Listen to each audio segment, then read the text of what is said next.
the sports you do and don't know, both within and surrounding Baltimore. Don't ask him about preseason games, oh no, stuffing things in Griffin Basso. Despite it being on the internet, he can call it what he wants, so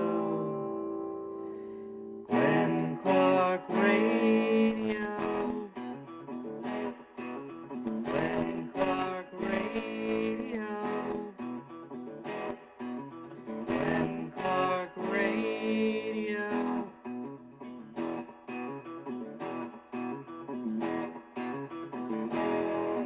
Duke sucks.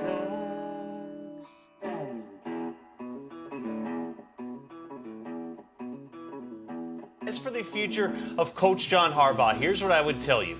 The Ravens extended Harbaugh's contract back in March. He is one of the highest paid coaches in the NFL. He has 3 years remaining on his contract. There is absolutely no reason to believe that the Ravens would fire John Harbaugh. However, there are organizational conversations that need to take place across every level. Is there a possibility that they could have staff changes, maybe coordinator changes? Are there things that they need to do differently from a personnel perspective? Those are the moving parts here over the next several days in which those things have to go back and forth. Now, you can't entirely rule out a possibility, Ian, where the Ravens and or John Harbaugh get to a point and they say this isn't going to work anymore, but they have had a long-standing, solid marriage of sorts here over the past 18 years because they're able to go through these processes. They have a long-term vision here. No reason to think at this point there are going to be major changes in Baltimore, but some level of change does sort of feel inevitable.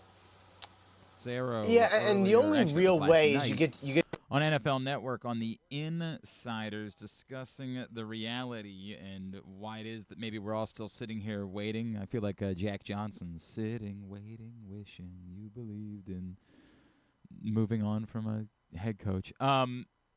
That he's got more than one song. Jack Johnson? Yeah. Jack Johnson was you weren't out. You weren't the Upside Down song or whatever. Jesus Christ. The Curious Jack George Johnson song, was right? a star of stars. But the Curious George song is what. That was a song. Put him over the top. It definitely was not. Is it not? It What? was not at all the song that put him over the top. I don't know. That might have been the last that might have been the last big hit Jack Johnson had. Jack Johnson. It's a very I don't know how we got here. Jack Johnson. For those that weren't outside then. He has two songs. Jack Johnson had a run that makes no sense. It was him and a guitar, and that was it. Like that was it. Just him and a guitar. And he was putting out smash after smash after smash and selling out Merriweather. And it was, what a time to be alive this was. And we were all obsessed. We all knew every word to Bubble Toes, Banana Pancakes. We knew every freaking word. And we went and saw him, and we were obsessed. I mean, it was a historic run for like 3 years, and then it was over. All while being a boxer as well? Yeah, exactly right. All by being a 1917 heavyweight boxer. I would still go see Jack Johnson today. In fact, I think he played Merriweather again recently, and I called from we're going to go, right? Because we used to go see him whenever he played. He's touring this. He's touring 2026 he tour. He had a run. North American 20. Is he 43 shows. Is he coming to Merriweather this year? Maybe I'm going to see him at Merriweather this year. Maybe that's what it is. See. He's starting. Am I going to see Jack Johnson at Merriweather this year? He started. Oh yeah, he is. June 26th. I am. Merriweather. I am. I'm going right before I leave for Africa, which is still a thing. I've talked about it a lot. If you haven't been paying attention. The Clark family's going to Africa. Oh.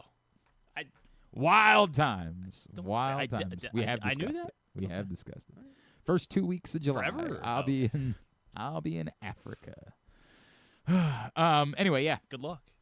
So sitting, waiting, wishing. That's where we are. Is like the lacrosse there this summer? No, I don't think so. No. I mean, maybe. Probably some form of lacrosse. But that's not why I'm going. I'm going to look at some animals. That's how I'm going to spend the first 2 weeks of July. Yeah, if your question is, when are we going to hear? When's there going to be an announcement? Well, I don't know, because there might not be an announcement.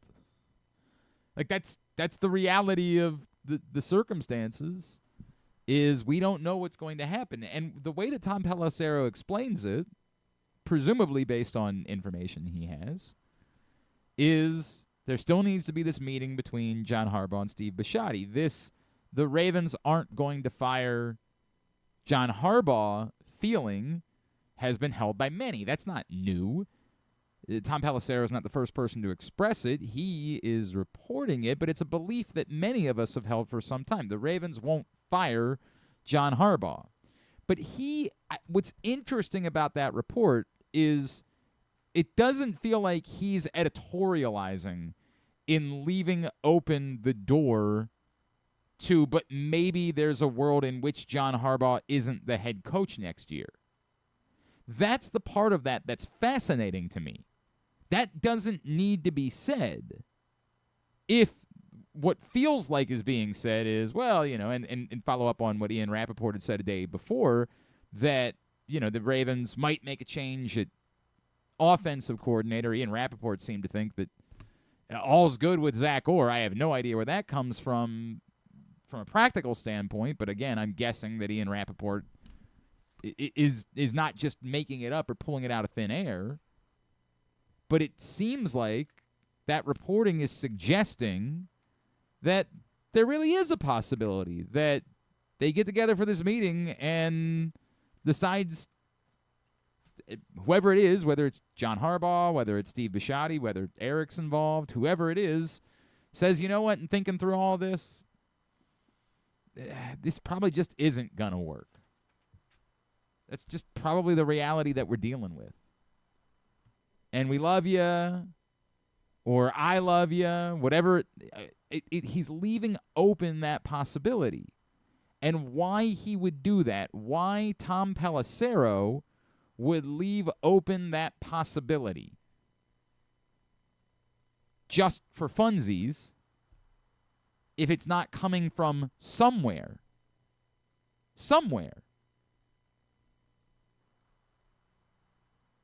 It's very interesting.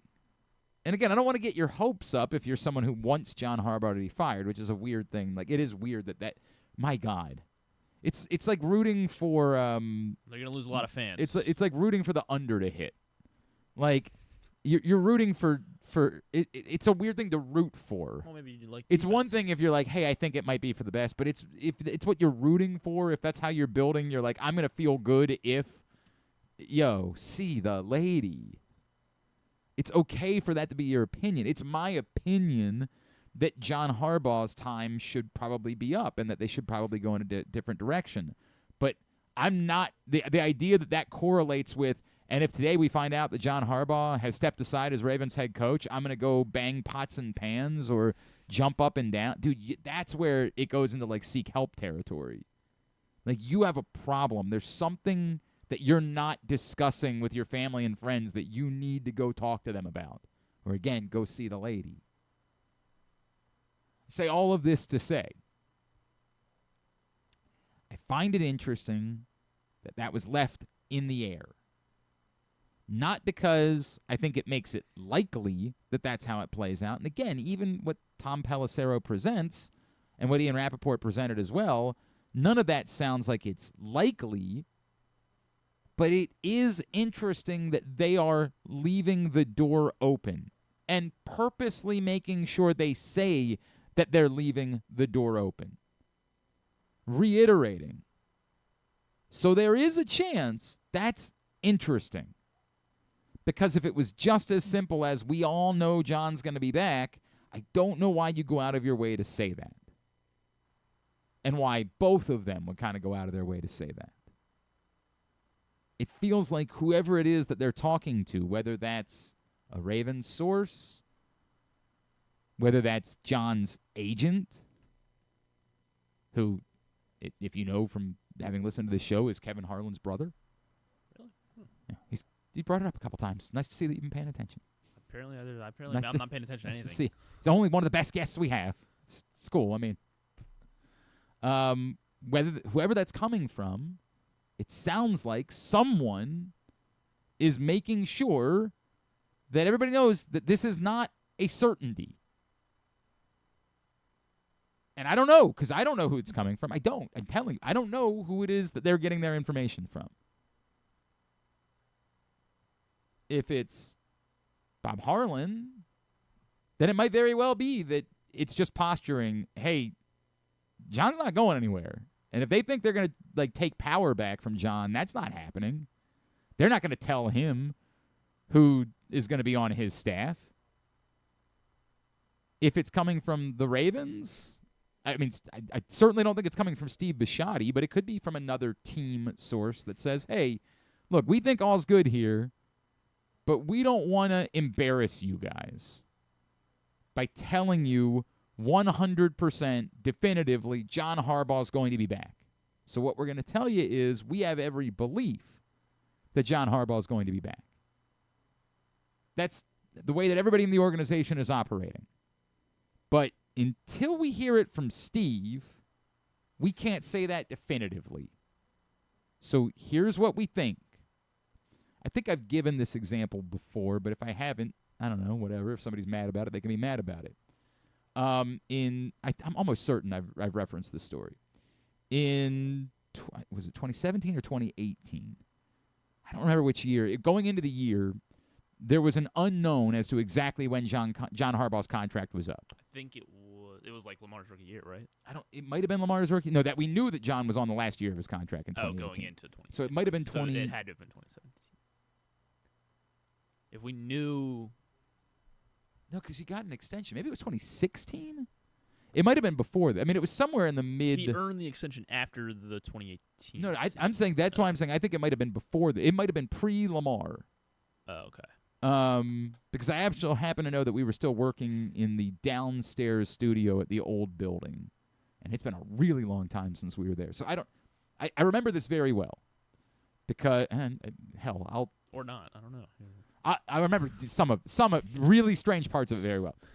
I was going into the season and I was preparing to write a column about whether or not John was really on the hot seat. So I feel like it had to be pre-Lamar. And I remember as I was writing the column, I started seeking out, okay, well, I need to know what John's contract situation is.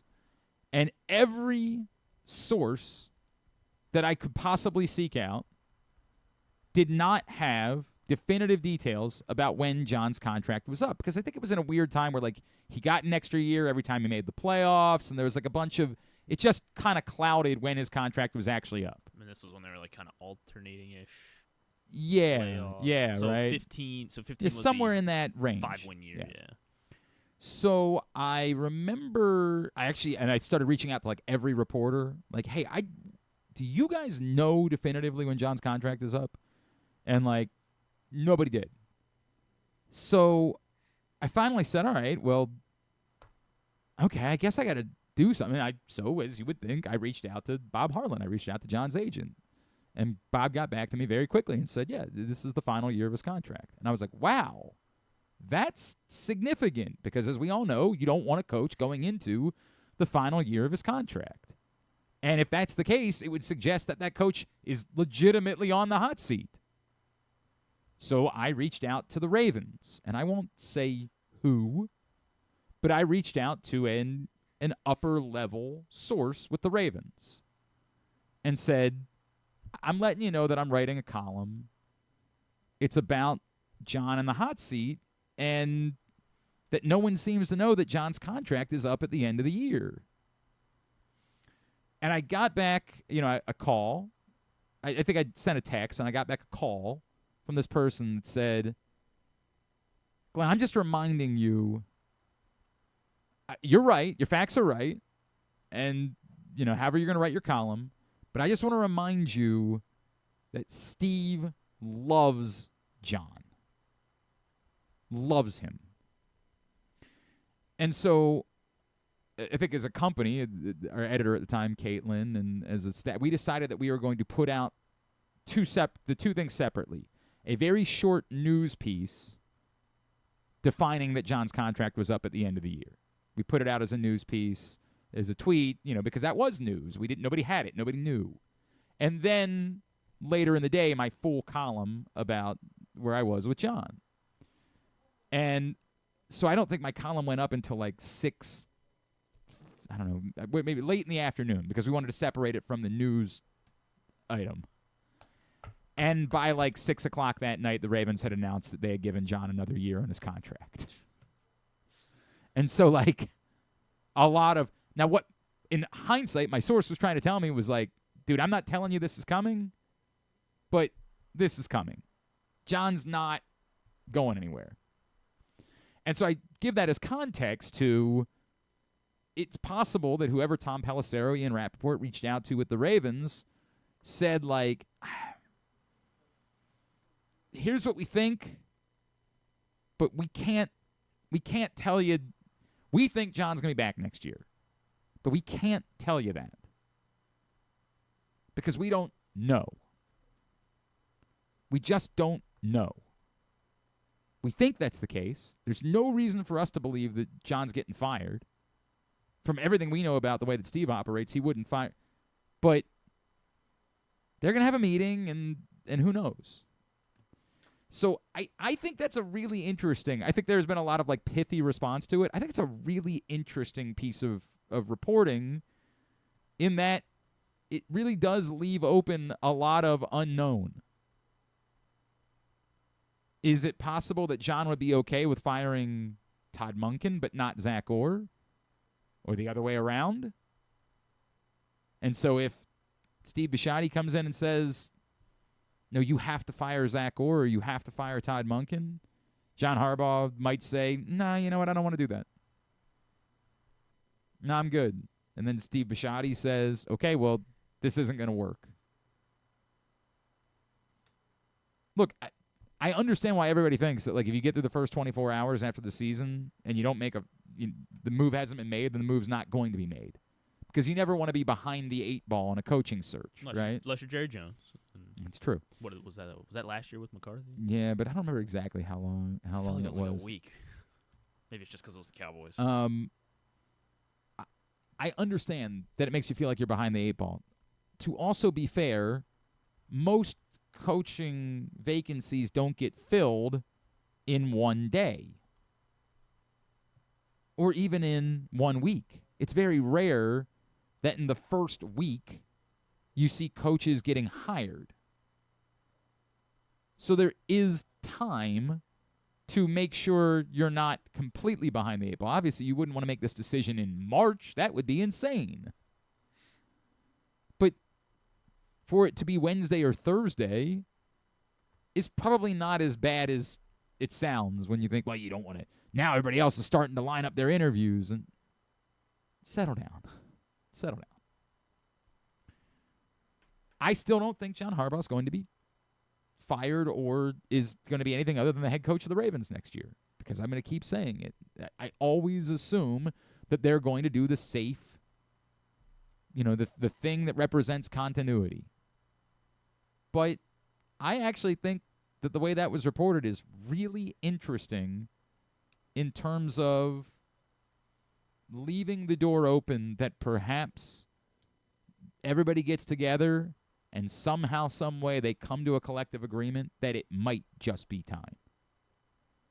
And it is interesting that you hear more and more about how other teams, we talked about Ian O'Connor bringing it up yesterday, might be waiting to find out if John Harbaugh can be a candidate for their job. Which suggests that they don't think it's a certainty that John Harbaugh is going to be back either.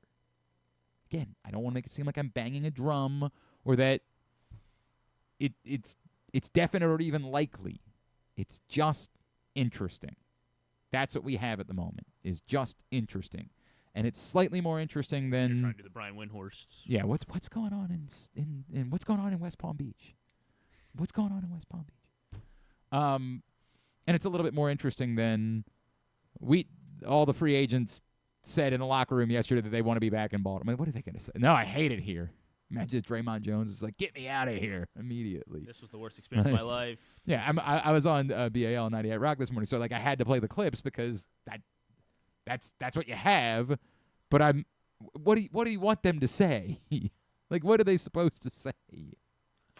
I'm gonna hold my agent hostage until he gets me out of here. Tyler Luke's the worst. I can't. Yeah, like what do you?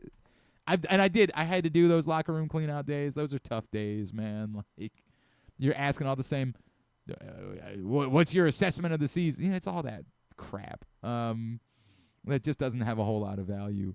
Right now, we're just waiting to find out what the organizational structure of the Ravens is going to be moving forward, and then they need to start addressing those free agents. And, will Tyler Linderbaum be back? I think we've all worked under the assumption that how do you not have Tyler Linderbaum back? He's a Pro Bowl caliber player, but he's going to cost a boatload of money. And is it possible the Ravens just say, we're not going to pay a center an extraordinary amount of money? Cool. Then you have even less offensive line. I understand. Like, that's what I think he's going to be back. I think so. But presumably, considering they signed so many other guys to contract extensions during the year, I have to assume they were probably talking to Tyler Linderbaum, and they didn't get it done. Now, they have other mechanisms by which to make sure they can keep him around for at least next year. You think Tyler Linderbaum's saying, I need one of these guards changed? All right. I'll be back. But you ain't lining me up against that guy. A lot of people have gone back and looked at the Lamar escape play for the touchdown from Sunday. And there was some. We were killing Falele about it, but it more and more looks like it might actually have been Linderbaum who was more at fault for putting them. Like, there's a utter whiff and then blocking nobody immediately afterwards. There's a hang on. Oh man, there's an all 22 of that somewhere. Yeah, there we go. That's the one. Watch Tyler Linderbaum on this play. This is still courtesy of NBC. I guess this isn't really all 22. This is just a sky cam. But you will see that, right around him, and then blocking nobody. They go 3-on-1 for Hayward. And then he tries to get back into the picture. Yeah, which is the tough and thing, I guess. It's possible that his assignment was let the nose guard go. Like, sometimes that is your assignment, is to let this player go because the play is supposed to go a certain way or somebody else is supposed to pick it up. But it looks more like he just missed and then didn't know what assignment was, and he was just looking for somebody to block afterwards. But I don't know. Tyler Linderbaum, Isaiah Likely stand out. Draymond Jones, Alohi Gilman, Ardarius Washington. Who else is still on that list? Ricard, obviously, again. Charlie Kohler is on that list still. Those are kind of DeAndre Hopkins, I think, are the big ones as far as Ravens free agents are concerned. Today's show is brought to you by this print issue of PressBox, which is available for free, Free, free, at your Baltimore area High's Dairy Stores. It is our annual best of issue of PressBox, and it features our Mogaba Sports Person of the Year, Kyle Hamilton, along with other top people, performances, and moments of the year. It's always a bit of a yearbook for the year in Baltimore sports. Go pick it up today, as I said, for free at your Baltimore area High's Dairy Stores, and you can also read it all at PressBoxOnline.com, also for free. We don't charge you for visiting PressBoxOnline.com because we give and we give and we give and we give and we give. The best of issue, as always, is brought to you by Maryland Sports and the Maryland Sports Commission. It is a Tuesday edition of Glenn Clark Radio, and I guess maybe there's a chance that something else happens and we call this guy, but there's a very real chance that this is the final time that we're going to be. Certainly we know it's the last time he's doing his weekly appearance with us. It might be the last time we talk to him about the Ravens whatsoever. He's been with us. How many years, Bo, have you been at PressBox now? 2017, so 8. 8 years here with us at PressBox. Before that, he was at Comcast and NBC Sports and the many things they called that over the years. But how many years total covering the Ravens? Well, it's actually started in 2011. I was thinking last night, I ushered in my Ravens career with the Billy Cundiff shank, and I escort out of the Ravens career with the Tyler Luke shank. How about that? There you go. How about that? Bo Smolka with us. Bo, I'm in a weird spot on a couple of issues, so I'm going to have you talk me through on your way out the door. The first one would be, I have finally reached the point where I think it's time with John Harbaugh.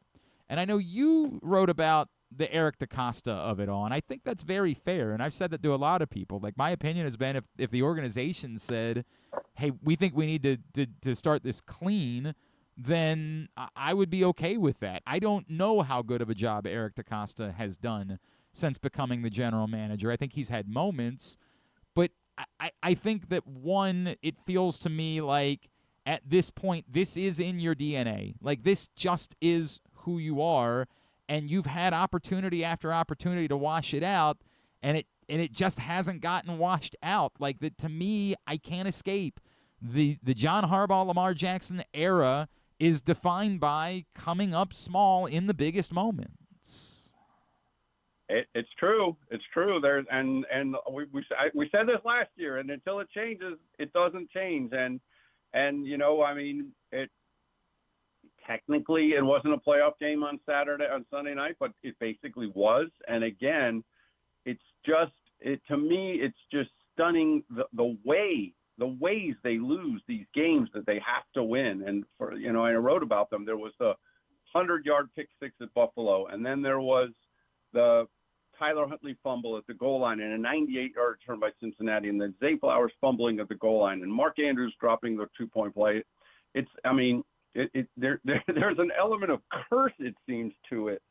And, they did a lot of things well in that game the other night, but they did a lot of things not well. And the problem is, as we said, and we've said before, at the biggest moments, they just fail to execute. And that was what the Chiefs did forever with Patrick Mahomes. At the biggest moments, they executed well. And this team hasn't.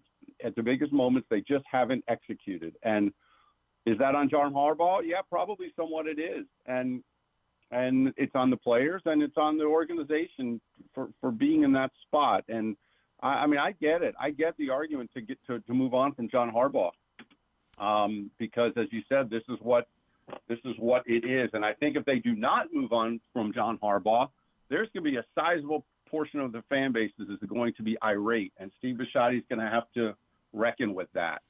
My point on Eric DaCosta was it feels to me like John Harbaugh and specifically the other night Tyler Loop are taking all the heat for this. And Eric DaCosta is the one that built the roster. Eric DaCosta is the one that told this organization back in July, yes, this pass rush is good enough because I drafted David Njoku in the second round, and I know he's going to be that guy, and he never was.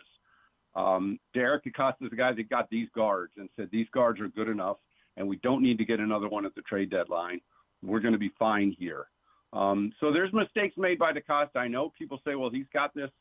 He's got a lot of great players on defense, and they didn't play as well as they should have, and that's on Harbaugh, and that's on the players, and that's also fair too.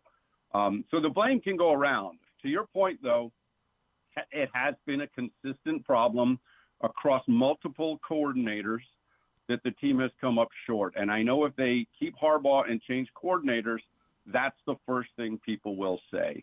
Well, the problems are deeper than just the coordinators. We've changed coordinators, and the same things keep happening. So, this really is up to Steve Bisciotti.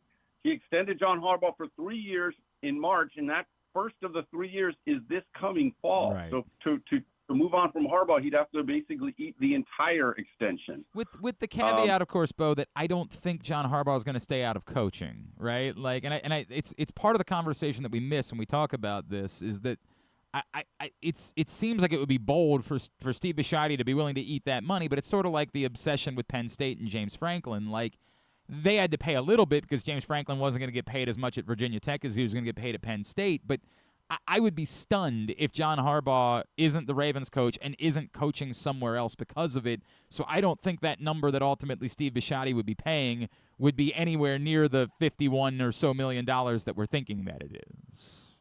Yeah, and I don't know what the offset language is in any contract John Harbaugh has, but you're right. But also, you'd like to think that these dominoes are going to shake out and fall in the next few. I mean, there's people waiting for these things to happen. I mean, there's teams that probably would love to hire John Harbaugh, but they don't know if he's available yet. Yeah, they could talk to him about maybe getting a trade for him since he's technically under contract. So it's fascinating to see how this will play out. But as I said, I think it really comes down to Steve Bisciotti. He runs the show. he's got enough money to eat money if he wants to on moving on from John Harbaugh. He's going to have to decide what's in the best interest of the organization. We know he loves organizational continuity. He's not a guy that overreacts to things. He sees some of these teams that go through 5 coaches in 9 years, and he absolutely does not like that concept. In the rare times we've been able to talk to him, he has very strongly stressed the importance and the value of the continuity of this organization over time. He has to look at it now, though, to your point, and say, we are in the prime Lamar Jackson window. And a lot of people look at it as another lost year for Lamar Jackson. You have this, generational talent and they have yet to get the most out of for whatever reasons. And he's got to weigh what the temperature of the fan base is. These are ultimately his customers. And would they be okay with this? And it's a fascinating time for this organization. Bo, I think you were right about what you said about Eric DeCosta. Do you believe that it's a fireable offense or just whoever the coach is, it's going to have to be a lot better? I mean, I don't think Eric DeCosta is going anywhere. I would be very surprised if that happens. Again, getting back to the organizational continuity idea, it doesn't look to me. I'd be very surprised if Steve Bisciotti just blows it all up and starts over. That's just not how this organization operates. It's not how Steve Bisciotti thinks is a winning plan. So I don't, plenty of people say all these things are fireable offenses. They want to fire Tyler Loop. I mean, you can't fire guys after they missed a kick. I think Tyler Loop deserves competition for sure. And he's got this hanging over him until he makes a big kick. And it's so funny that we talked about this for weeks, you and I, about will he be there at the pressure moment. But I don't believe Steve Bisciotti will blow it all up. I just don't think that's how he operates. It's an organization.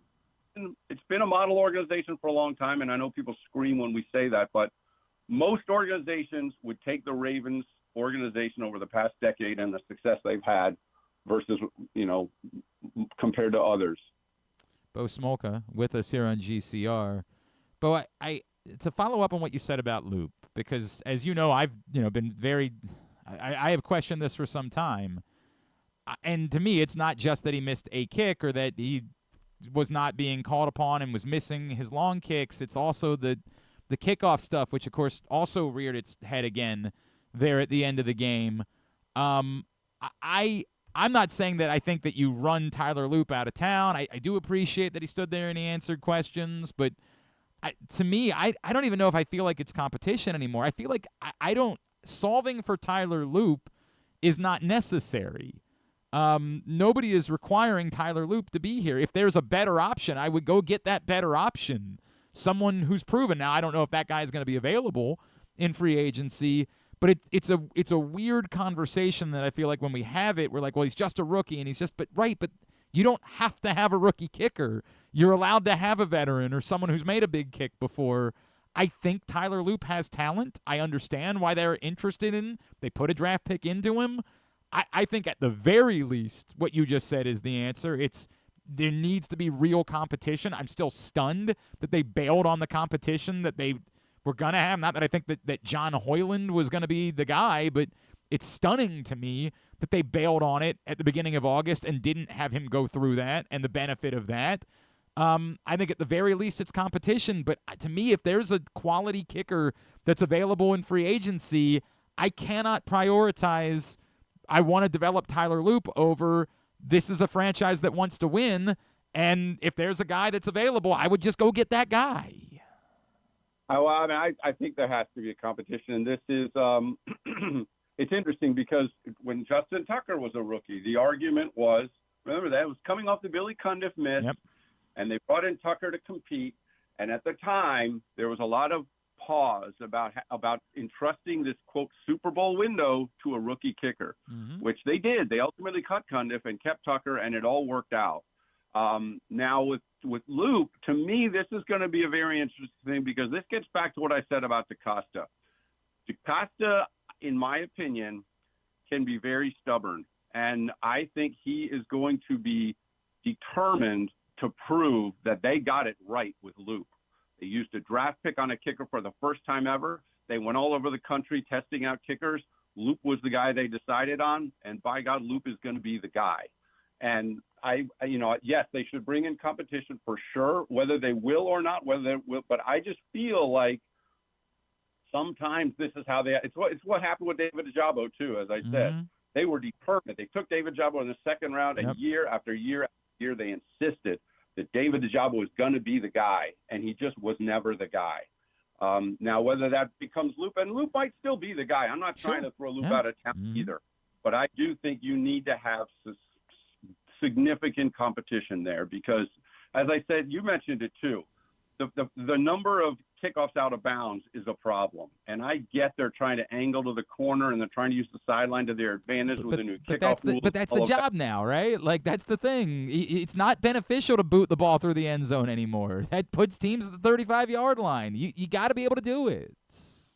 Yeah. So that and doing it again in the 18th week of the season is a problem. So there's a lot to do there. Luke will come back next year, and I'll give him credit, as you said. I gave him a lot of credit. He stood up there and took questions this year, which is more than Mark Andrews did last year.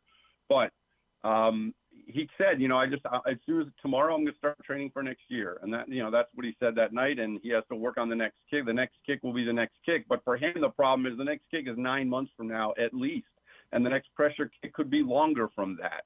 And there's no question that when he gets out there for a 50-yarder in a tie game or down by 1 with 4 seconds left, this one has to be going through his head, and it's going through the head of everyone in the organization for sure. But yes, I believe they need to bring in competition for Luke next year. It should be legitimate, and it should probably extend throughout training camp.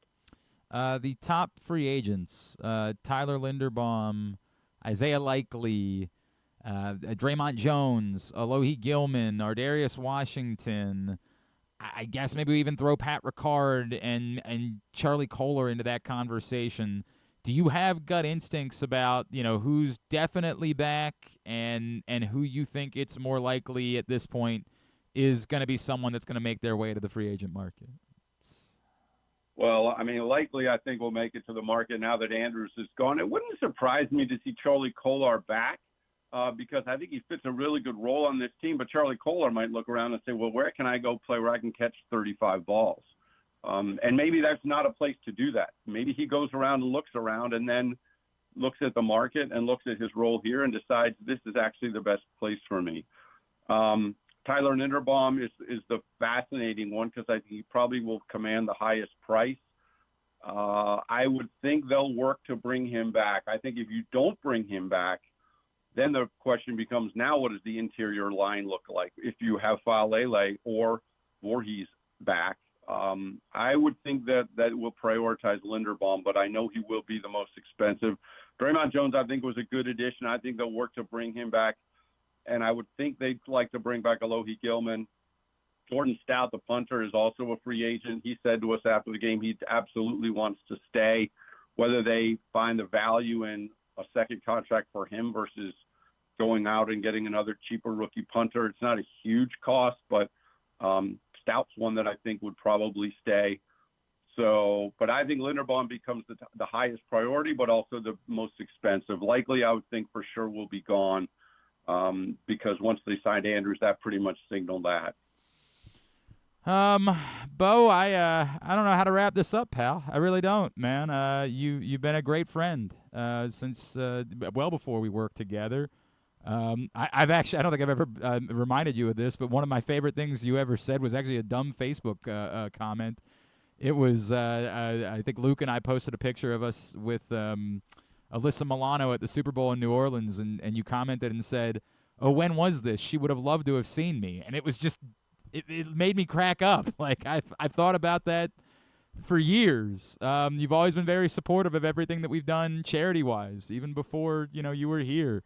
I'm really grateful for your friendship, pal. I'm grateful that you spent all the time that you did with us, but I'm really grateful for your friendship, man. And at some point there'll be a reason for you to buzz in with us. Maybe it'll be tomorrow, talking about something that happens on the coaching front, but.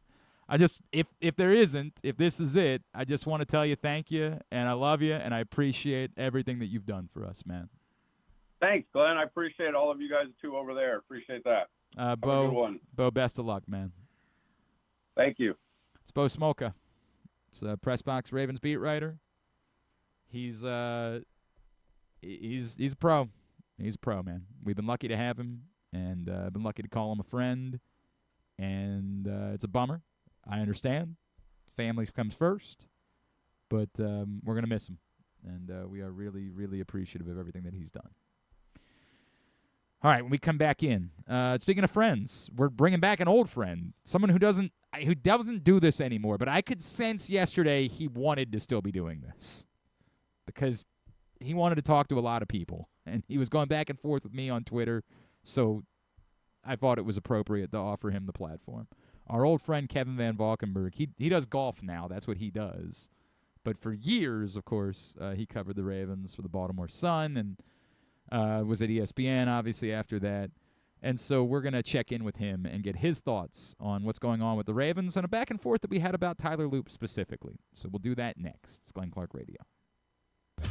Get in the game with Volo Sports. With over 15 sports to choose from, join a league or grab a Volo membership for discounted play, free daily pickups, fitness classes, and exclusive events. But the best part? A portion of every league fee helps the Volo Kids Foundation provide free sports to over 5,000 kids across Baltimore City each year. Don't miss out. Early pricing for the winter season ends December 12th. Final registration deadline is January 15th. Sign up now at volosports.com/Baltimore. This January, go for the gold at Live Casino and enter to win the ultimate winter experience. Earn the entire month of January, and on Saturday, January 24th, you could be one of 25 lucky winners to take their place on the podium and win a share of $50,000 in prizes, including a trip to the 2026 Winter Games in Milano Cortina. Let the games begin at Live Casino. At Arundel Mills, must be 21. Please play responsibly. For help, visit mdgamblinghelp.org or call 1-800-GAMBLER.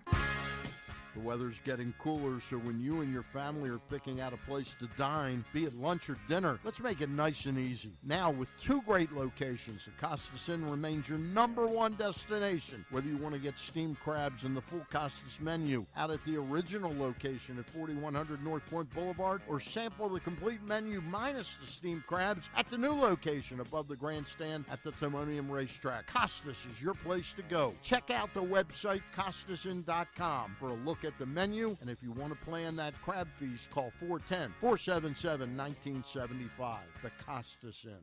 Gambling can be a fun and entertaining experience, but there are risks involved. If you're planning on betting on the game at the casino or on your phone or computer, know your limit, stay within it. Set a budget and a time to stop.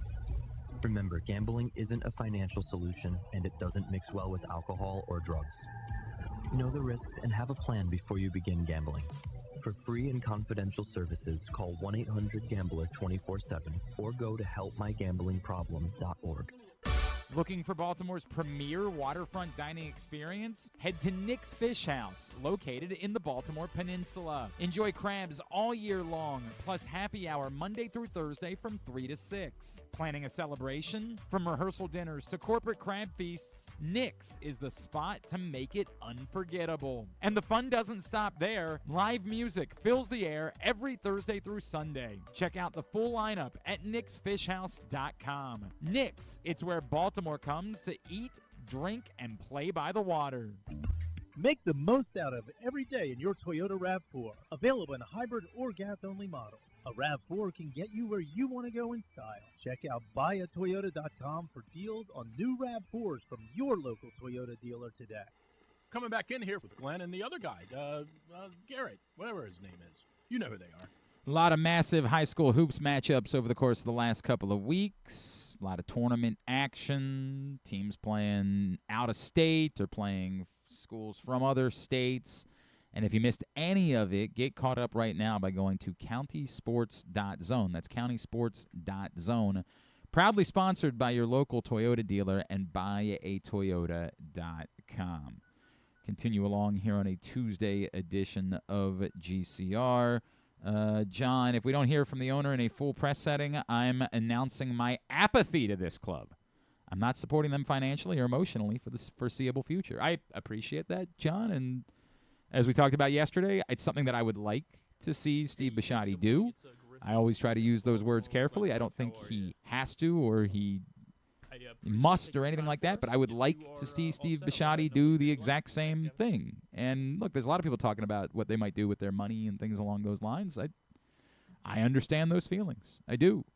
I hope that is something that he will choose to do, whatever decision is made by the Baltimore Ravens. I hope that Steve Bisciotti will choose to speak publicly about it and answer questions. We will see if that ends up being the case. All right, I saw this guy who doesn't do this anymore. He does golf now, but I saw him going back and forth with a few people, including me of all people. He was going back and forth with yesterday.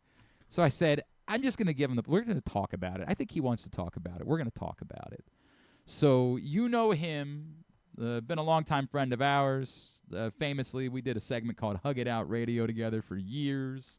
When he was at the Baltimore Sun, he then went to ESPN, and he's been doing golf. Now he's the director of content at Fried Egg.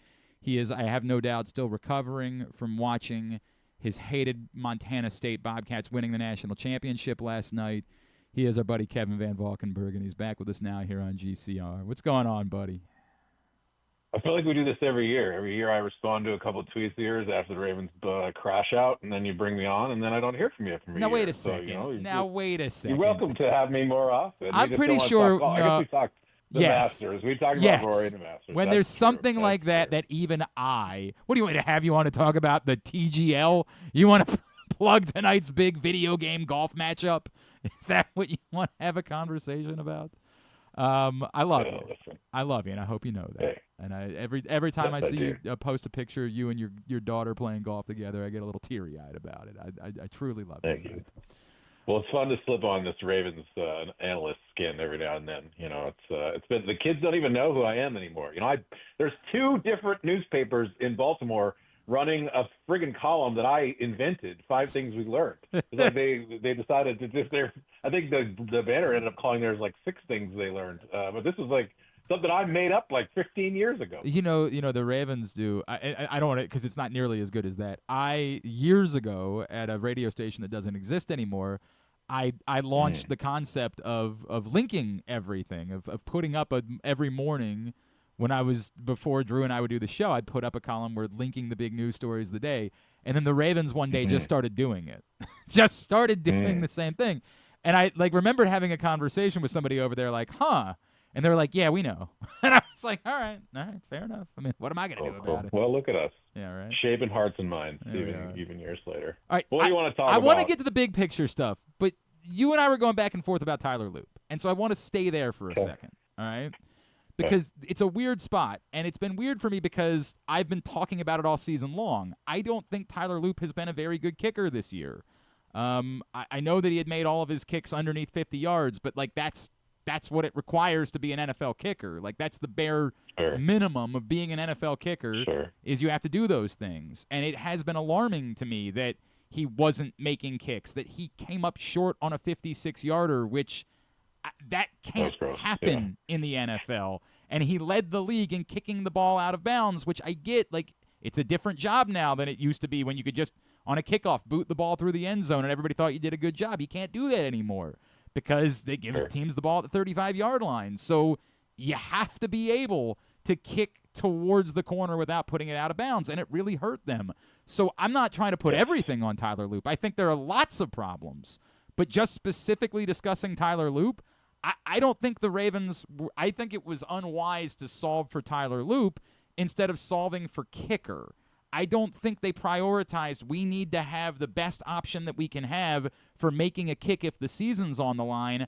I think they put a draft pick into a kicker and were hell-bent on that, and I don't think they can afford to keep doing that. Maybe Tyler Loop will prove to be great, but I can't just keep hoping for that if I'm the Baltimore Ravens. Well, I think that's fair, I guess. The point of contention that I have is that, like, Tyler Loop would have been better having won the job in the preseason. And, you know, like, if he doesn't win the job, then you've burned a draft pick entirely. So, yes, I get this. And we can talk about what I think the real thing I want to talk about, which is that, like, Eric DeCosta is getting kind of a pass in all this, like fire the coach. I want to get there too. Yeah. But I don't. Look, it's maybe tying the two things together. It was Eric who came out and said, we are releasing Justin Tucker for football reasons, which I think was a totally unnecessary thing to say. Like, just say we are very appreciative of Justin Tucker's time here. We are moving on from this. You don't need to sort of give a middle finger to the banner and basically say, like, okay, but wasn't I'm just asking, didn't that also seem like it was to try to prevent any sort of lawsuit? Like that they wanted to make sure that there was, or maybe not lawsuit, but like challenge of what they owed him. That they wanted. I mean, F that. Like, who you can cut anybody in the NFL for any reason you want. There is no true. Like, oh, well, we feel that like my personal life somehow got in it. Like, tough crap. Like, what, like Marcus Williams would have freaking sued them for like basically benching him after a season and a half and saying you're complete garbage and we think like you're a personality liability too. Like, there's no case whatsoever for Justin Tucker saying like, I could have sued the Ravens for any kind of thing. Like, the guy had the worst season of his career. He had clearly lost the special magic that he had. Like, if you wanted to bring him in and have him compete with Loop for that position, still bring him back, then you should have ate the public relations hit that you would have taken. Basically, they're like, look, like, he hasn't been convicted of any crime.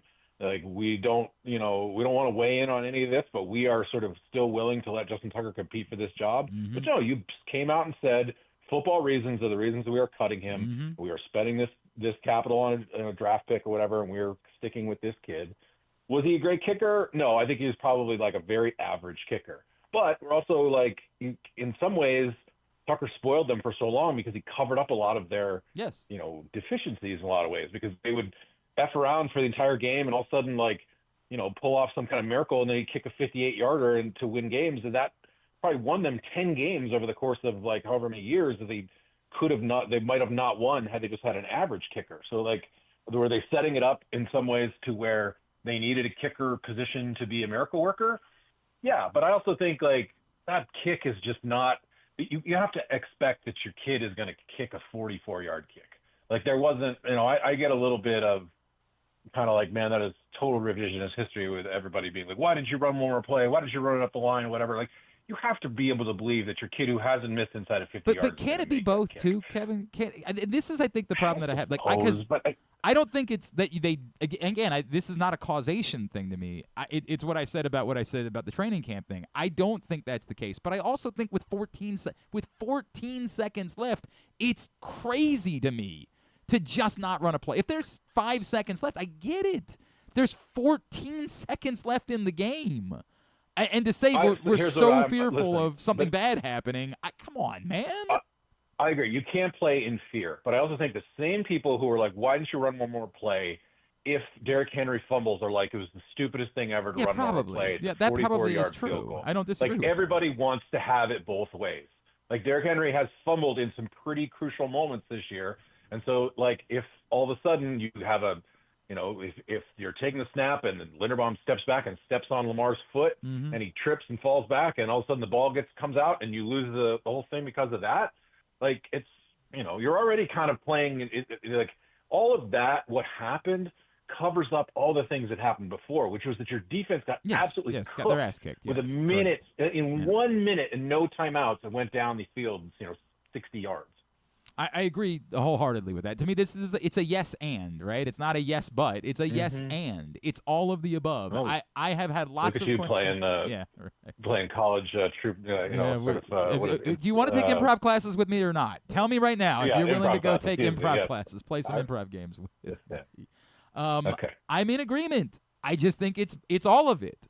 And that includes, I don't think that the reason why Tyler Loop missed the kick is because they cut a kicker in training camp, but on that day I thought it was insane that they cut the competition in training camp. I don't understand why you wouldn't have wanted to do everything in your power to put as much pressure as possible on the kid in every circumstance you could.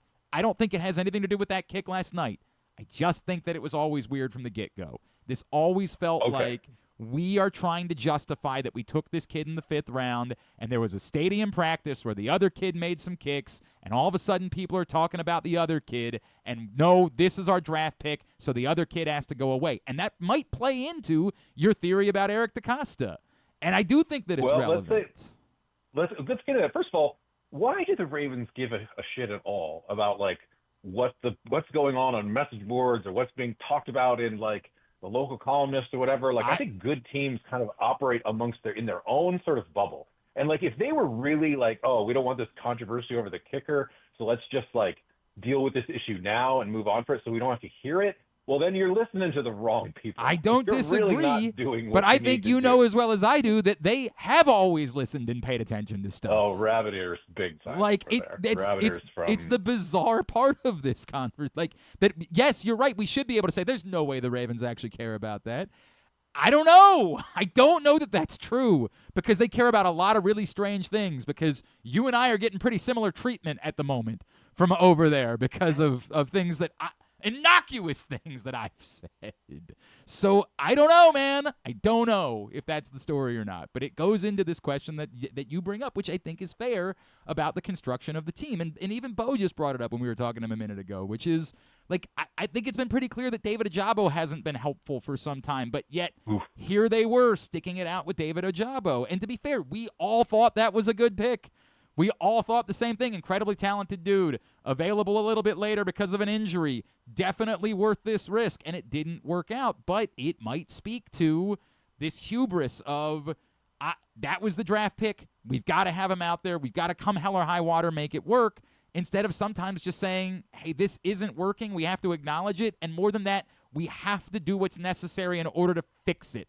However we can, we have to fix it. Listen, we can run through some of these things, but like the point that I'm kind of overall making here is that like the idea that like firing Monken or firing Zach Orr, which seem to be the most popular things, and maybe firing Harbaugh is like, with 1A. I think that actually is the most popular thing at this point. Okay. Yeah. This is not going to fix some of the overall like roster construction issues. All right. Like, I don't think that John I do think that there is some argument to like, hey, some things have gotten stale. Like you don't blow 10-point leads like over and over in the fourth quarter without some kind of, I think, overall message like is not resonating or whatever, or you're not able to sort of scheme things in the right way. But did John sign Cooper Rush for 2 years for $6 million with $4 million guaranteed? Mm-hmm. How much would that $4 million that you guaranteed him? You're paying $4 million for an emergency quarterback at the end of the year who went 0-2 in the starts, threw 4 interceptions, 0 touchdown passes, gave them 0 chance to win against Houston or against the Rams.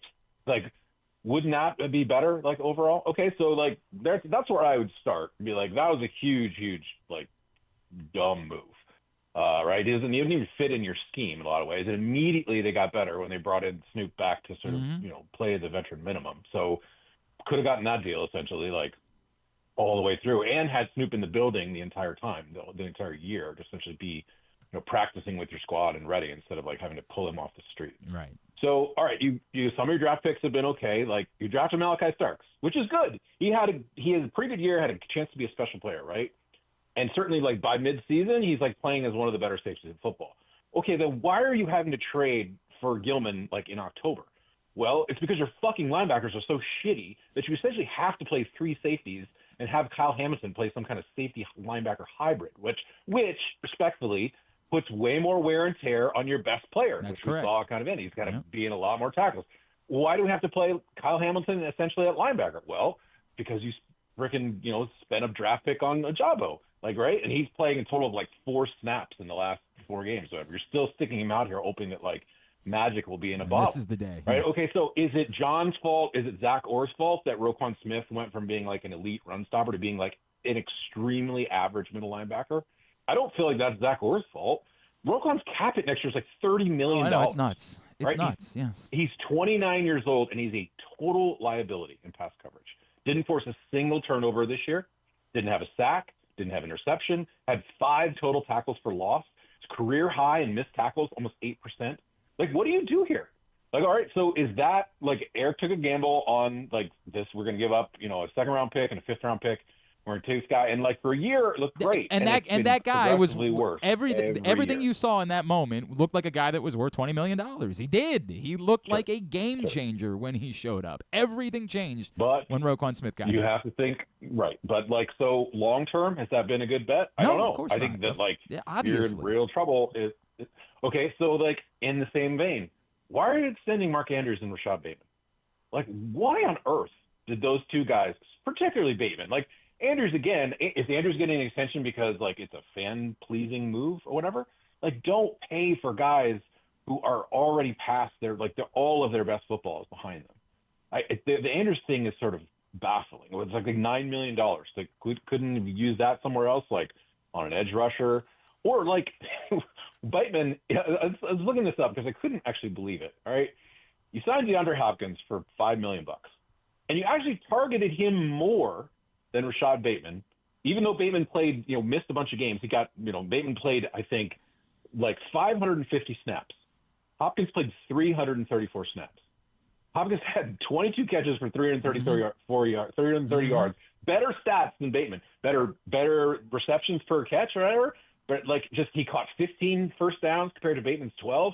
Like, if you're going to sign Rashad Bateman, you're still like determined to play, or excuse me, if you're still determined to play him above DeAndre Hopkins, even though Hopkins is clearly like a more productive player. Oh my God, like that just like baffles me. All right, I'm gonna make an argument here. I'm gonna make an argument, then I'm gonna let you go right back to it. Okay. Rashad Bateman used the middle of the field in the way their other receivers didn't.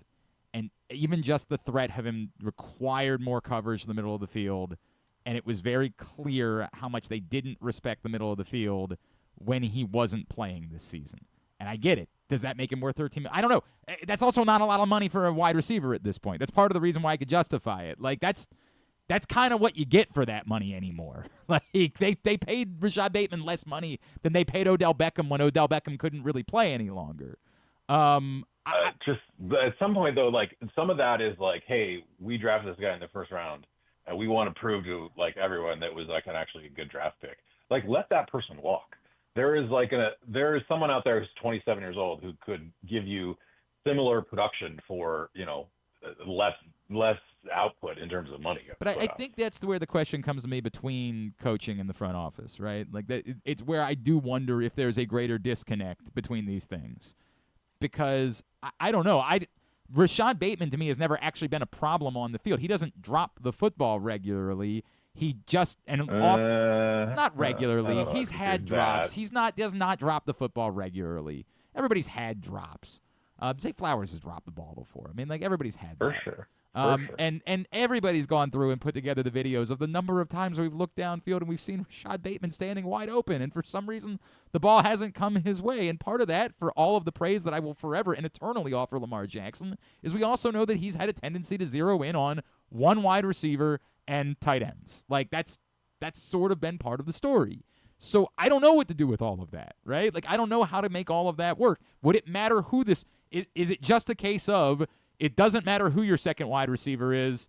The quarterback's probably not going there, so maybe you never spend money at another wide receiver position. I don't know what the answer to that is. And I also think the Mark Andrews one is simply they tried to sign Isaiah Likely. Isaiah Likely said no, and they just didn't want to not have any tight ends on the roster next year. And I kind of get it, and maybe ultimately you'll look back and say, well, you should have just paid ungodly money to keep Isaiah Likely around because he is a star. But if I'm being fair, Isaiah Likely was kind of shit this season too. Like, he made a hell of a play on Sunday, but Isaiah Likely did not have a great year. He didn't look like the guy that we all thought he was going to look like. And I get it. I'll laugh. Next year in Kansas City, he's going to have 1,400 yards. I know. But I can't pretend like Isaiah Likely was great this season. You know what I mean? I agree. But look, like, does getting rid of Harbaugh and his whole staff, does it suddenly make the offensive line, like, better? Does it make like Daniel Falele like a competent right guard? Does it make up for the fact that you let guys who are paying like Patrick McCarry and John Simpson, Ben Powers, all guys who are like decent but not great that you could have gotten sort of for budget value, that you decided no, we're gonna let all these guys walk and we're gonna freaking draft guys who are just complete trash? Mm-hmm. Like that's where I don't. That's the kind of I'm open to the argument of like, hey, it's grown stale.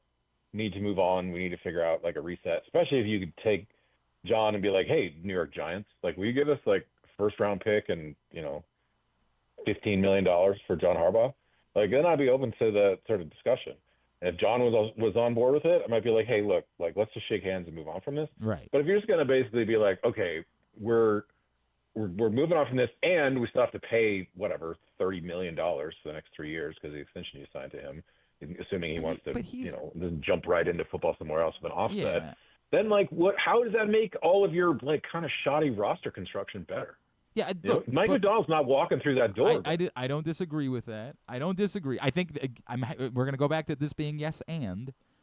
I think you're right, and yet I still think that it just might be time to, right? Like the part I can't shake is I think this has become part of their DNA now, and I don't know how to wash it out without it involving a change. Like it just feels so self-fulfilling now whenever they're in these spots. That somehow, some way, something's going to go wrong. And to the point, and I've written about this, I don't think John Harbaugh wanted Mark Andrews to drop the football in Buffalo or to insanely start running across the field, or that every time Zay Flowers starts hopping around instead of getting upfield. I don't think he's being coached to do that. I don't think that's the case. But it still is happening with John Harbaugh as the coach. Sure. I do think that John could take some responsibility for Zay Flowers' just absolutely criminal ball security. Like, after that fumble against Kansas City in the championship game. Like, how does it ever happen again? Ever. Right. Yeah, exactly. How is that not the old... It happened many times. Obviously. And that's where I can't absolve John. Like, I think your point is correct, but I can't say, but I still think that John's done the best possible job that he could do with this group. I don't think that. Sure. Listen, he'll always have a place in Ravens history. Like, he will almost certainly be the most successful Ravens coach of all time. And you can sort of say, look, it's time to sort of just start fresh and move on. And look, John will probably build a successful culture somewhere else if that's the decision that they make. Right. I just feel like so much of the kind of finger pointing right now is being pointed at the staff when the roster is full of holes. And they just keep sort of thinking like, oh yeah, like we're so much smarter than everybody else. Well, and that one, what you just said, signing our own draft picks and filling in holes, and we can get guys who are playing at 75% of what we would have got for the guy who left. Well, the reason they can't stop anybody when it matters is because they don't have like that other 15% every single time amongst all those guys that they're plugging holes here. Like Lamar Jackson can't just like whip up magic all the time. Especially if you don't have a Justin Tucker to sort of save your ass.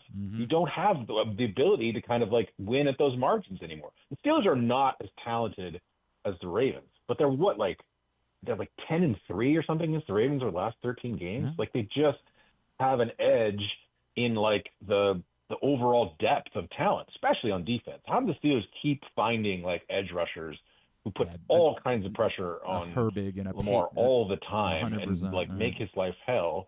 And the Ravens don't have that at all. Like, when's the last time the Ravens had like a great edge person? Well, and that havoc. That to me is the biggest one, Kevin. If I was to look at this and say, what is a biggest problem that I have with the philosophy of this organization? It's how openly they've said that they believe in building a defense from the outside in. Because I think that is an analytical, statistic-based. You can build a very solid, good defense that way.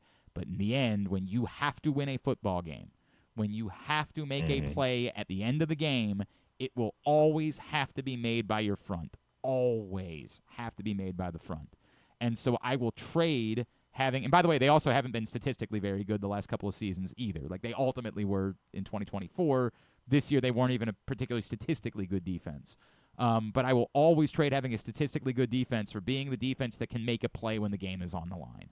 That has someone that can go be a wrecker. And I get it, like TJ Watt doesn't grow on a tree. I'm not trying to suggest it's easy to come up with those players, but prioritizing it and saying that is the single thing that we have to be hellbent about, post-Terrell Suggs has been non-existent.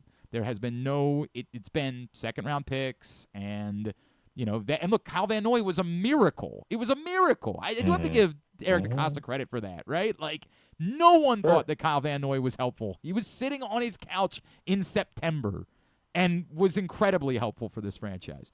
but they have not prioritized it the way that they've needed to. I think that is absolutely damning and has been a failure. And if I was Steve Bisciotti, I would be saying, this goes. We are scrapping this outside-in philosophy for the defense. Yes, you have to your point, Malachi Starks might be talented. Nate Wiggins looked like he was talented right up until he got his ass handed to him against the Packers. They can look as talented as they want until there is no rush, and there is nothing that any of these guys can do when there is no rush because the rules of the NFL do not allow for you to play defense otherwise. For sure. You have to have guys who can get you off the field. That's like the most underrated thing in all of football, right? Is like, hey, like we're ending this possession right now. We're going to make you punt. And they just don't have that. They've never had, like, it almost is like throughout the season that they needed the other team to make a mistake on third down because they were never going to make the play that got them off the field. If the other team made a mistake, great. We can flip the field. Now we're back in the sort of catbird seat with Lamar, But gosh, like if the other team didn't make a mistake, man, they're cooked. That's the reality. And we saw that on Sunday night, right? Like it was inevitable. It just was inevitable. The Steelers had 4 downs. They were scoring every time. Every time they touched the ball in the fourth quarter with 4 downs. That's the way it was going to go. Do you think they're going to move on? I don't, but I always assume. I mean, like it's the thing I keep saying that in the history of this franchise. There's been 30 years between head coach and general manager. They've had 2 firings ever, and one of them was a placeholder coach that everybody knew Ted Marchibroda was only here to shepherd them through the move from Cleveland. They've made 1 firing of consequence in the history of the organization. So I always assume the answer is going to be no. I think they should. Like I do feel that way. That's my opinion, but I always assume they're not going to. What about you? I don't think they're gonna. I think they're gonna run it back, but I don't. Part of it is because I don't know. Like, it would need to have somebody who clearly they felt like, okay, this is the next John Harbaugh. This is someone who can. But isn't that weird considering how they pulled John Harbaugh out of complete thin air? He wasn't even who they wanted. Yeah. Like, sure. They know you don't have to have. I get a year ago we all thought Ben Johnson was the guy, right? And he's proven to be exactly what we all thought he was. But nobody thought that Liam Cohen was the guy. Like, we mocked Liam Cohen when he showed up and did a press conference in Jacksonville. We relentlessly made fun of him. It's strange to me that, like, that would be the thought process is, well, there's got to be a guy that you have to go get. The last time they were in this position, they thought they had that. They thought they knew exactly who that guy was, and that guy gave them the middle finger, and they found the guy that they won't fire now. So, well, he's still available if they want to. That is true. That's a good point. And he is out of the booth. And God, he is so bad on television. So bad. It's also like what a bag fumble that was by Garrett. Like thinking, like he imagine if he takes that job and like has been the coach of the Ravens for the last 18 years. Like, yeah, that's some butterfly effect stuff in there. I don't know if it all works out the same way. But I just don't know there's someone this cycle who you actually like. Is there? I don't think there is a Ben Johnson. I don't think there's a Ben Johnson. Right? Like, do you want to? I don't. But like, run it back with Matt Nagy. Like, no. But tell me why Clint Kubiak couldn't be that guy. I don't know. I'd like to see Clint get a little bit more than like. I understand. I understand. Some of these nepo baby hires to me, no thank you, bro. But, I know you and I feel the same way about things like that, right? But like Kyle Shanahan's been pretty good. Cliff Kingsbury's out in Washington. Sure. I don't think he's going to be the guy. I don't think it's going to be Cliff King. What do you think? The only candidates can be guys whose name starts with KL. God. Like that's going to be. Cliff would be a train wreck. But he's not. It's round 2. He's not going to be. He's not. There's no chance that's the answer. But go find the guy. Like again, if you are bullish about your organization, then you should be capable of hiring a coach. I've got some. How did you make your fortune if you're a Bisciotti? Yeah, like staffing, hiring people, right. Staffing. So should be your answer. Should be the case. Do you think? I mean, what I would wonder too is like I would want to have an honest conversation with John and be like, "Are you tired of this? Like, do you want to keep? By the way, want to keep running this back? Probably he does, but he might be like, oh." I know I'm doing some tinfoil hat stuff, but like the way that Pelissero reported it yesterday almost makes me wonder if Bob Harlan's telling him that like they're not going to fire John, but I don't know. Maybe John goes and sits down with Steve and just says, the hell with it. Jackson Dart sounds pretty good to me. I'll just run off to New York, right? Like Yeah. Maybe there is a chance of that when they tell him, dude, someone in that building is fed up with Lamar, right? Hang on a second. Mike Preston is a complicated media person. We were colleagues for many years, but he doesn't make things up. I don't know that I don't think he makes things up, but here's what I would say. I think you and I know that they wouldn't purposely plant something with Mike Preston. Like the Ravens collectively wouldn't do that. So I also think that a lot of that lines up with what Mike Preston thinks a football player is supposed to look like. Also true. Yes, and so I think there's a lot of like convenience in that there might be one person in there that shares that opinion with Mike.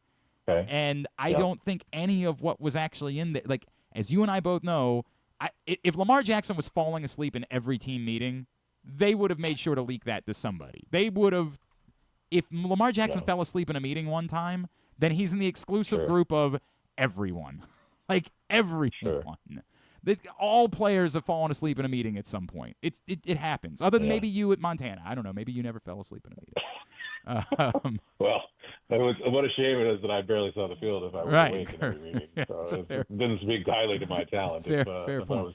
I was awake and taking notes. And I just don't think anything in there was all that alarming. So it feels more like there's just somebody who happens to share. Like, knowing Mike, this is what I think a football player is supposed to be. They're not supposed to play video games at all, right? Like, they're never supposed to play video. They're only ever supposed to look at film and live. Drink, breathe football. Exactly right. Yeah.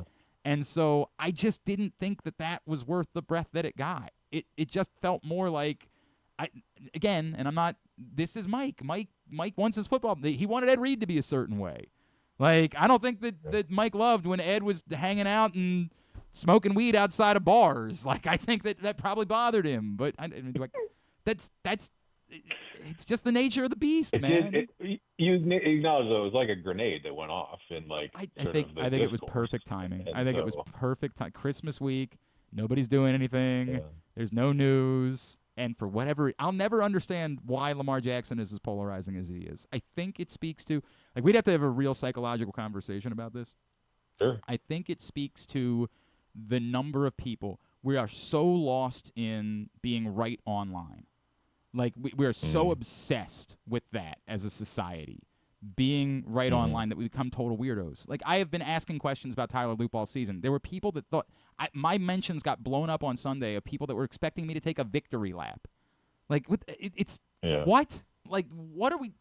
Well, I think that is part of what drives Lamar. Is that like people? I use the same thing with Brock Purdy. I think it's like people cannot let go of this idea of like, I was wrong previously. Right. Correct. And now I have to sort of eat. It's like, well, he's a system quarterback. Like, Mac Jones would be doing this just as well. Mm-hmm. Why can't it be that like Brock Purdy's like good? He's good. Like Joe Montana was a 5th round draft pick. Kurt Warner was right. Fall through the thing. Yes. The way that we like overrate kind of like analysis of people. I mean, like, it's so funny to me when people who do the draft analysis stuff for a living are adamant that their views are correct. The people who are the best people to ever do this only get it right about 50% of the time. Correct. So why would someone that's like looking at film on their laptop and not having access to like all the information get going it right to practice or whatever? That's why like I say all this as like criticizing Eric Costa with the acknowledgement that like it's a super hard job and it has a 50% fail rate even at the best. That's a fact. All of that, and a lot of teams didn't take Kyle Hamilton, right? Like, there were plenty of teams that could have taken him. He did. Sure. I'm in a weird. If Eric Costa is listening, he drafted a Hall of Fame safety in the first round. So like, if you draft a Hall of Famer, you get a pass here and there. Like, did he do a poor job like rebuilding the offensive line? Yep.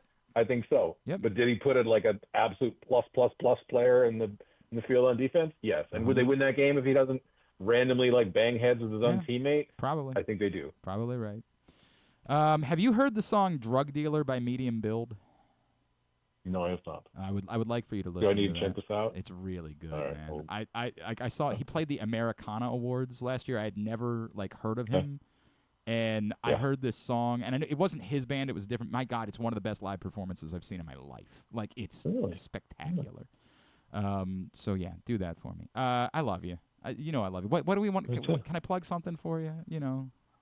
You do a podcast, right? Golf season's just starting up. We do a podcast on the Friday Egg. If you're interested in golf, like, subscribe to the Friday Egg newsletter and stuff. And Every now and then, I think about like cracking open a Substack and just offering my football thoughts in there. But You probably should. for the most part, I just wait. I just bug you on Twitter once every 11 months. But understand, whenever you do, I know that it means that you have something you want to say, and I am grateful that you'll come say it with me because I love you, and I value even when it seems like I'm pushing back. I value your thoughts. You're one of my favorite people. You know that. I love you. Hey, and I miss this. Listen, they can never kill Hug It Out between us. Even though the Baltimore Sun has erased me from history, but still using my column, that you're still holding on true to what we had back in the day. It was a special thing, man. All right, buddy. Let's talk again soon. All right. All right. See you, pal. Sounds good. All right. Bye. The great Kevin Van Valkenburg. Truly, one of the best that's ever been in this city.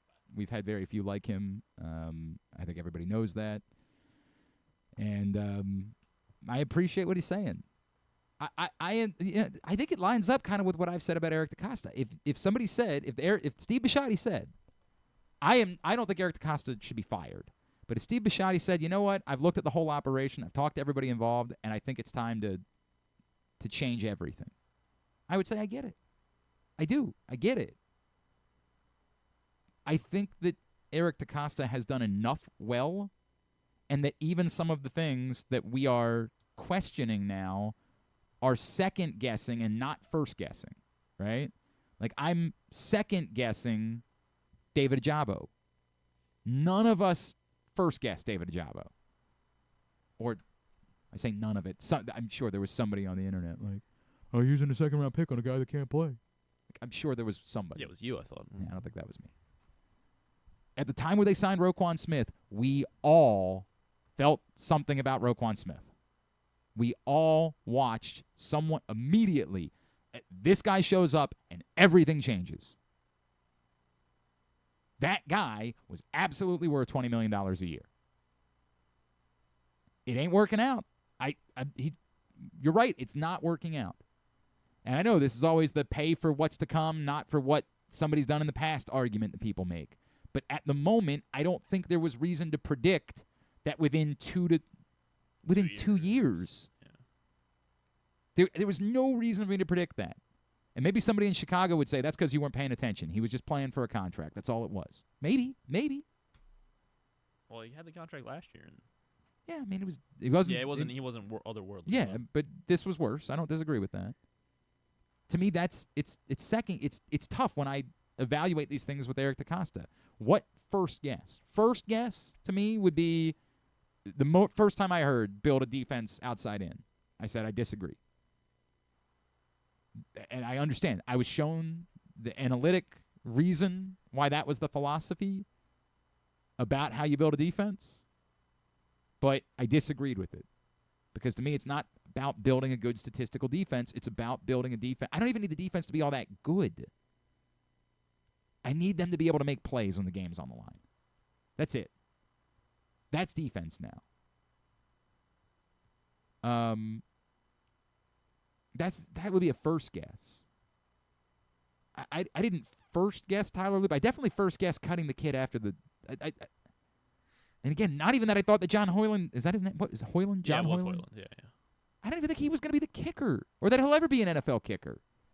It's just that it didn't make sense to keep the competition going for as long as you possibly could. Didn't make sense not to keep the, yeah. Right. So you might be right. I don't know. But you know what I mean. It didn't make sense to say. Were they afraid that they were going to not have a kicker? It's what I said I said that day was it feels like you're afraid that there's a kicking controversy and you don't want there to be a kicking controversy. That's what it felt like. I can't prove that. Or they're both going to suck. I don't know. Yeah, I guess that's true too. Yeah. And it might very well be that they, their argument then was we need a roster spot. As I said, you had 90 roster spots. What do you mean you need this roster spot? What are we talking about? But I haven't first guessed a ton of it. Andrew Voorhees seemed like a really stealth pick. He was a potential night 2 guy that was available in the 7th round. It felt like a stealth pick. It's not working out. But at the moment, I didn't say this stinks, and I understood why he was the guy they were defaulting to, because we all felt like that was his level of talent. I just happen to trust the Ravens at the guard position. That's one of the things I've looked back. Like, going into the year, we all knew there were giant question marks at guard. But one of the things we kept saying, if there's a position where we trust the Ravens, defensive tackle and guard, right? Like, they always figured out. Safety probably too. Tight end. Probably, are those the four? Fullback, maybe? I don't know. Yeah, maybe fullback. Ironically, kicker. That's what it is. But, like, that was what we were saying. Hey, look, if they're the guys they're committed to, I trust the Ravens at guard. They tend to have the answers. So, I'm not trying to absolve Eric DeCosta of blame, but as we pointed out, he's also plucked guys off the street in the last couple of years. In 2023, in particular, it was historic what they did with scrap heap guys. I mean, it's unreal what they did. The Arthur Millettes of the world. Who was the corner they brought in that, like, we laughed at because they brought in both. Was it Darby that year? It's Darby and Yassine, right? Were the two? Yassine didn't do much. Yes, Yassine wasn't a thing, but Darby was. And Yassine's the guy they paid, right? Like, I think that's right. I never remember. All these things, they all run together for me. Yassine might have been before 23. Maybe he was. I can't remember.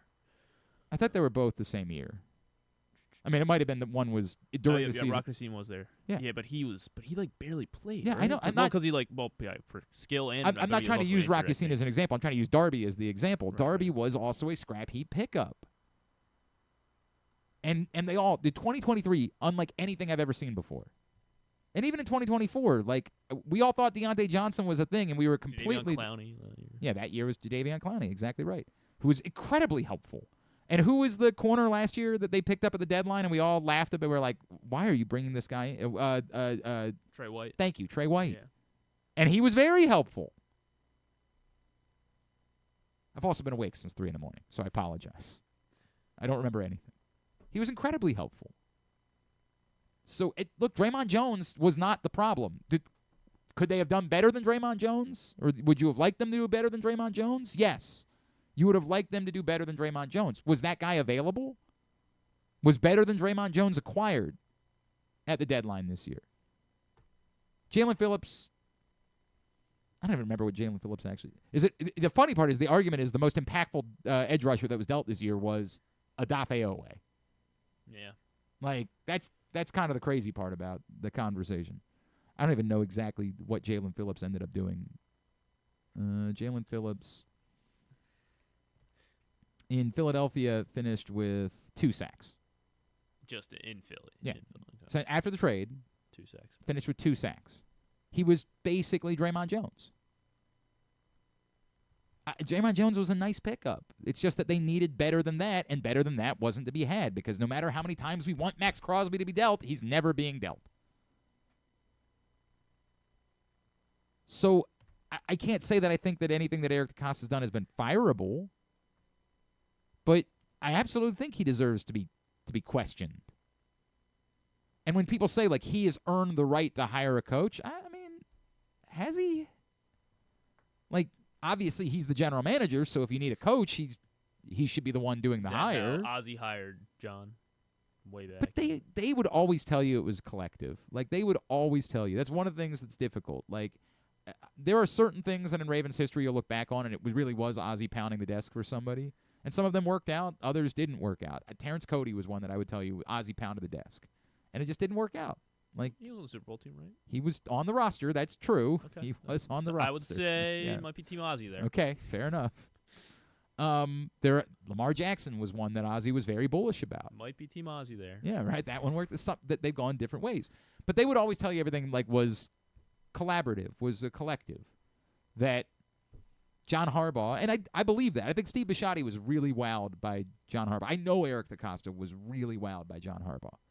Like, much of John Harbaugh was, they all walked out of that first interview like, dude, this is a guy.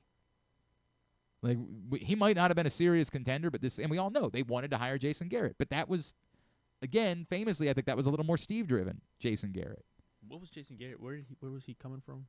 He had been a coordinator in Dallas. Oh, okay. And he stayed coordinator in Dallas. He didn't take another job until the Dallas job became available. He essentially kind of became coach in waiting in Dallas instead.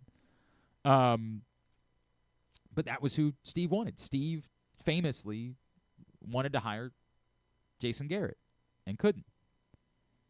And they ended up with John Harbaugh. I'm sort of talking in circles.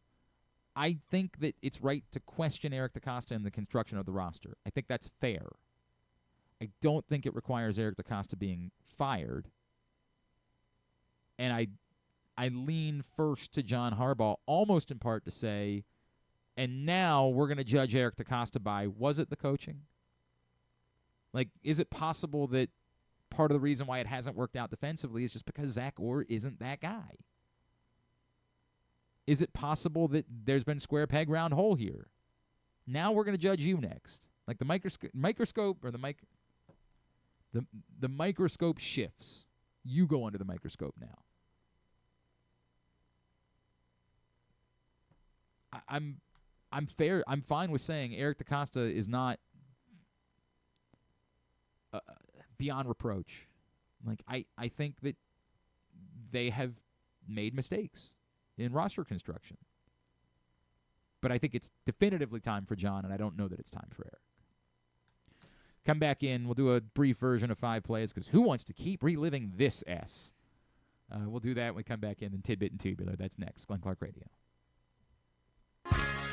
The weather's getting cooler, so when you and your family are picking out a place to dine, be it lunch or dinner, let's make it nice and easy. Now, with 2 great locations, the Costas Inn remains your #1 destination. Whether you want to get steamed crabs and the full Costas menu out at the original location at 4100 North Point Boulevard, or sample the complete menu minus the steamed crabs at the new location above the grandstand at the Timonium Racetrack, Costas is your place to go. Check out the website, CostasInn.com, for a look at the menu, and if you want to plan that crab feast, call 410-477-1975. The Costas Inn.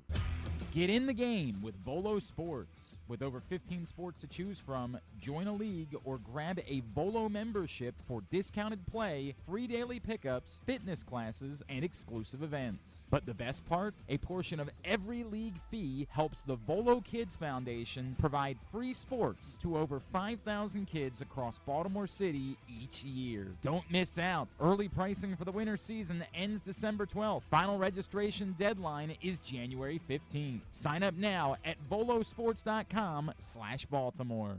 Gambling can be a fun and entertaining experience, but there are risks involved. If you're planning on betting on the game at the casino or on your phone or computer, know your limit, stay within it. Set a budget and a time to stop.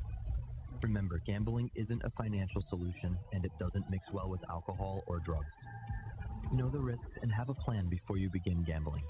For free and confidential services, call 1-800-GAMBLER 24/7 or go to helpmygamblingproblem.org.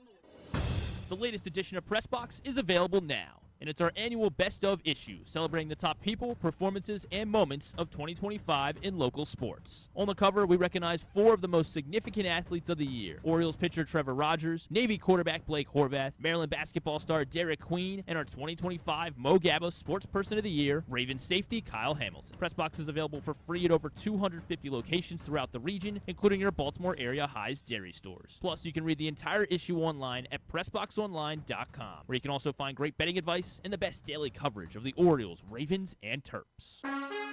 This January, go for the gold at Live Casino and enter to win the ultimate winter experience. Earn the entire month of January, and on Saturday, January 24th, you could be one of 25 lucky winners to take their place on the podium and win a share of $50,000 in prizes, including a trip to the 2026 Winter Games in Milano Cortina. Let the games begin at Live Casino. At Arundel Mills, must be 21. Please play responsibly. For help, visit mdgamblinghelp.org or call 1-800-GAMBLER. Contrary to what some people believe, I actually like this guy when he sleeps. Glenn Clark, talking sports. Plató, batazo! ¡Feliz Navidad! ¡Feliz Navidad!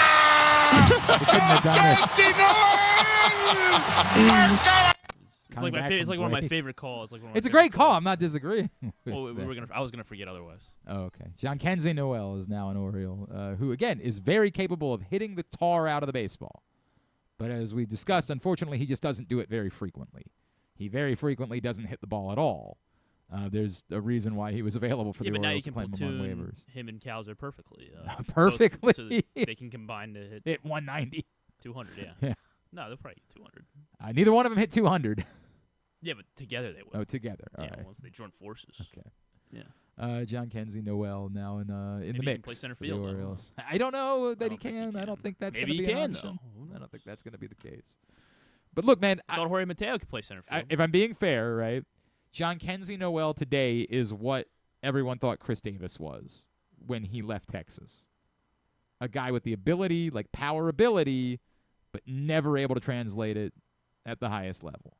Now, Jean-Kenzie Noel's only had, parts of 2 seasons in the major leagues. And he hit his first career home run at Camden Yards. Obviously, we know that, and I don't think it's landed yet. I'm not. The problem is, yes, that's fine. Now what else? That's always the conversation, right? Like, this is not the move. Yes, this is fine. Zach Eflin's fine. All of these things are fine. Now, where's the thing other than Pete Alonso that's really going to make a difference? And Pete Alonso's really good. That's a good one. And maybe some of these other things are going to work out, right? Maybe Shane Baz will work out, maybe. But where's the other difference maker? That's it. That's the entirety of the conversation. Could be Taylor Ward. Could be. Maybe some of these other things will work out. He falls in that category. There's still a lot that needs to shape out. Yes, there's still a lot of the offseason to be handled, and pitchers and catchers start reporting because of it's a World Baseball Classic year. It's one of the early years for pitchers and catchers to report. You must be just stewing. So excited. Pitchers and catchers had to report earlier. Baseball Classic. Hell yeah. Let's go over 5 points. We actually get more baseball, and you're just we don't get more baseball. We get something. They are throwing baseballs, and that part is true. You're right. Bats will be hitting. You're the right. baseballs. They do that with the Strikes Savannah. and balls They do will that be with the called. Savannah Bananas too. They do that with lots of places. 5 plays that told the story. Sometimes because we're gonna do season-long pats and slaps before the week is over. And I feel like maybe last year we tried to do season-long 5 plays, but I don't know. It's exhausting to try to go back and remember which 5 plays. I don't know if we did. I don't know if we did it or not. My number 5. 5 plays. Yeah, it just requires you to look back on everything. Like, what was the play that determined the bill? Like, I guess it's the Henry fumble. Did everything start with the Henry fumble? Yeah. Is the Henry fumble the most impactful play of the season, or which Henry fumble? The one from the Bills game would be the one to me. Well, I mean, because that would be number 1. It set the tone to me for right. But then you go. I mean, you also had 16 games to figure that out. I understand, right? But like the play Lamar injures his hamstring. Is that the? It's not play that told the story of the season. 5 plays. Number 5 for me is I felt like I had to put in something that reflected where things started going. I really struggle with this. The play I took off the list was the bomb. I didn't put either the bomb to Freiermuth or the bomb to Thielen on the list, and those are 2 plays that I absolutely considered. I think I had both. And I have no problem. I didn't have. I guess I didn't have one of them. Yeah, I have no problem with either one of them. And Freiermuth was the one. If I had a 6, Freiermuth would have been 6. I ultimately felt like I had to reflect the stretch where they had possession 6 times and only came away with 3 points. And yes, the fumble was going to be, or the interception will be on the list and it's in there, but it sort of started to me when all the momentum was rolling in the first half, when you got to score, you got to stop, and you're driving again, everything's going your way, and then the thing that I referenced with Rasheen Ali yesterday, he gets just absolutely blown up by Herbig, and on a 3rd down play from Steelers territory, or maybe it was not the Steelers. It was maybe it was right the 46, something around the that. 50, yeah, but it was right. Yeah, it was right. You're moving the ball again, everything's going your way, and then that sack blows up that drive, and you punt the ball, and again you have 6 possessions where you have a total of 3 points. So the Herbig sack is my number 5. Yeah, I don't know. I couldn't do anything from the first half. Just I mean, it was hard to really do much from the third quarter as well, just based on how crazy there was one. The fourth was. Well, I think you're not going to like my one just based on the fact that you did not like the fact that I said the play Lamar got injured in the Kansas City game. Oh, you put the friendly fire. Yeah, it's a I know what you're saying. Here's the stat from Warren Sharp. Before Hamilton left the field, so with Hamilton on the field, Steelers were averaging less than 4 yards a play, 37% success rate, negative .27 EPA on 38 plays. The 35 plays without Kyle Hamilton, 6.9 yards per play, nearly 7 yards per play, 60% success rate, nearly 0.5 EPA per play. I mean, it was the defense. I understand. They were struggling. They were starting to struggle, and then there was no coming back. It's not the play. It's something else that happened on the play. That's aftermath. the reason. I mean, that's the reason why I don't like putting it on there. I understand what you're trying to do, but I just don't think it's fair to what the concept of this is supposed to be. I get it, but no is my answer. Number 4 is the interception. They got one stop the rest of it. Like, it was the Travis Jones sack. I know what I understand the reality of the significance of the Kyle Hamilton injury. I completely do, but it's not. That isn't really the play. It's just lost the best player of the field. I'm aware, Griffin. Very aware. Number 4 is the interception. Again, they hadn't trailed to that point. Even though the Steelers had gotten it back to 10-10, they still hadn't trailed. They hadn't been forced to play from behind. And it wasn't even like the momentum was overwhelming the other way. Like, they grinded their way down for a touchdown on the first drive of the second half. There was plenty of room to settle in, say, we're going to be the aggressors, we're going to play from in front, and instead you gifted them 3 points the other way. And I get it. It's like every other Lamar Jackson interception. It's always Looney Tunes. It's always something goofy. It's never just I threw the ball to the other team. It's always something weird that occurs for it to happen. And, yes, as you go back and watch it, it absolutely looks like Ronnie Stanley pops the ball back in the air instead of, hey, there's a ball, knock it into the ground. And I get it. It's happening very fast. I'm not really criticizing Ronnie Stanley because that's not any – it's one thing when the ball's lingering up in the air and you're a lineman and you know to go knock it into the ground. It's another thing when it sort of gets hit right back at you. Yeah, you probably can't see that. Was this ball stripped? Right. And so I'm not criticizing. It's just goofy. Yeah. Goofy that it happened that way. But number 4 is the interception. The interception, that was the one I was going back and forth with my number 5 there. Just that they gifted the Steelers 3 points. It's hard to, and then they lose by 2. I went with this is where I put the Freiermuth, the Freiermuth. I ended up putting 2 things from this drive just because the offense had been so sluggish, and then finally they take the lead 17-13, and then you have I put the Tyler Loop kickoff as my number 3. That's my number 3. And so I had the Freiermuth one on this one because you still had a chance to get a stop on this drive, and they couldn't. I mean, it was Gainwell had just false started. I agree. And it was 3rd and 8. The Steelers were trying to get off the field. I agree. And you give up a 30-yard. There's question as to whether or not they would have kicked the field goal because it was a 4. Like, I guess if it's no gain, they probably have to kick the field goal because you're not going to go for it in 4th and 8. I don't think. But like that.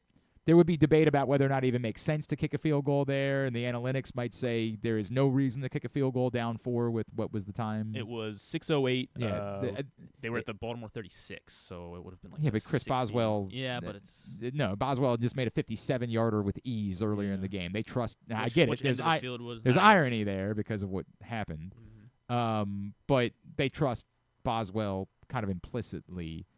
No pressure. Darius Washington did not look good when he came in. Malachi Starks did not look good, having to step up for Kyle Hamilton.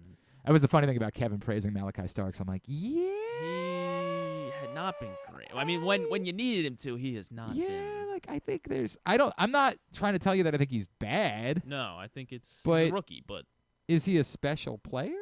I think with Kyle, with Kyle Hamilton, we kind of well, ironically, the first couple of games you were like, "Oh, what the hell?" And then by about the midway part of the season, you were like, "Oh, okay, I get it. I see it now." The Tyler Loop kick is my number 3, both because you had just gotten the momentum back and everything was, and it lasted for all of a kickoff before you let a collective sigh. And then the flip side, which is, I'm not unconvinced that it didn't impact him the rest of the way.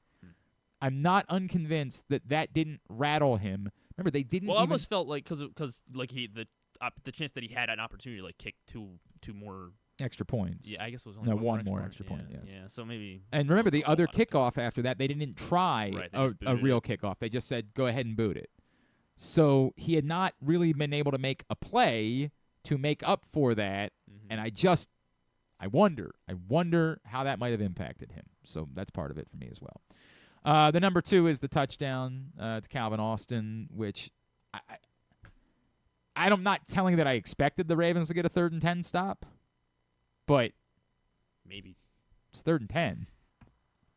Like, you were 2 plays away from the game being over. They're out of timeouts. Remember, they had to piss away. The football gods don't exist because the Steelers pissed away 3 timeouts and still won. Apparently, God is bigger than the football gods because they blessed the field with holy water. The Steelers were 2 plays. 2 plays. You just needed to stop them for 2 plays. The game is over. And we all knew they weren't. Like, we all knew.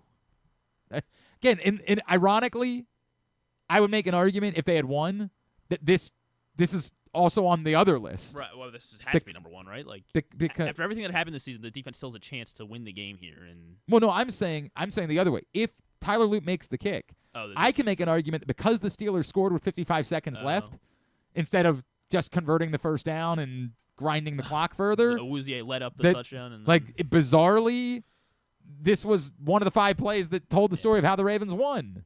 But alas, it has to be on the list. It's number 2. Yeah, it's number 2 as well. We all know what number 1 is. Let's not do this. Those are our 5 plays that told the story of the final loss of the season.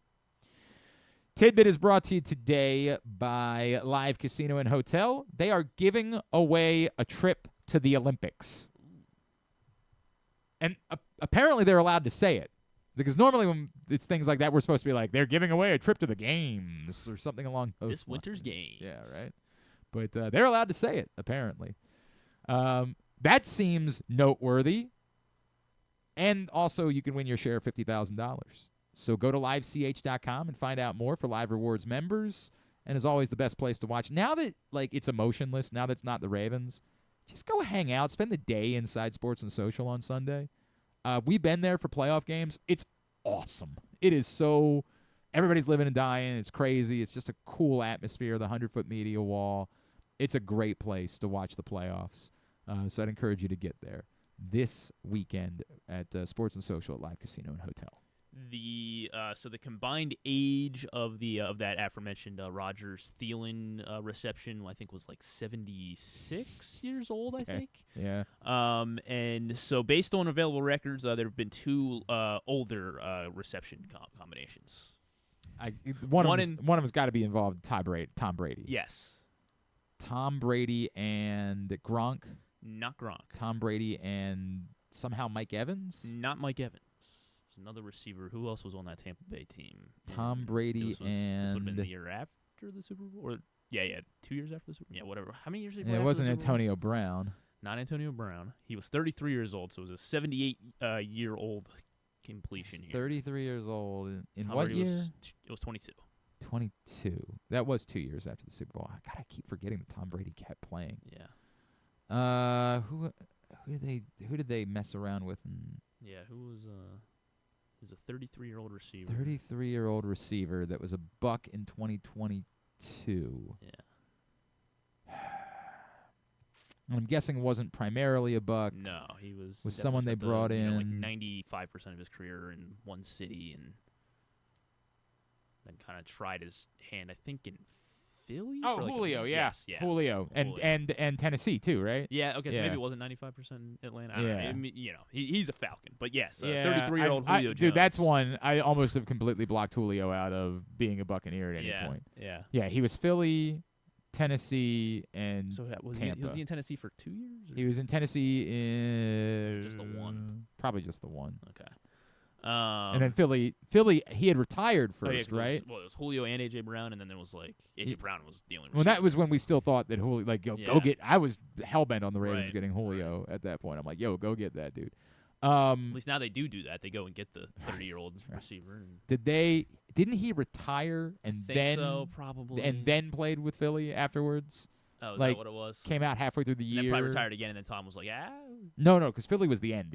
Oh, the Philly. Oh, really? Tampa was before Philly.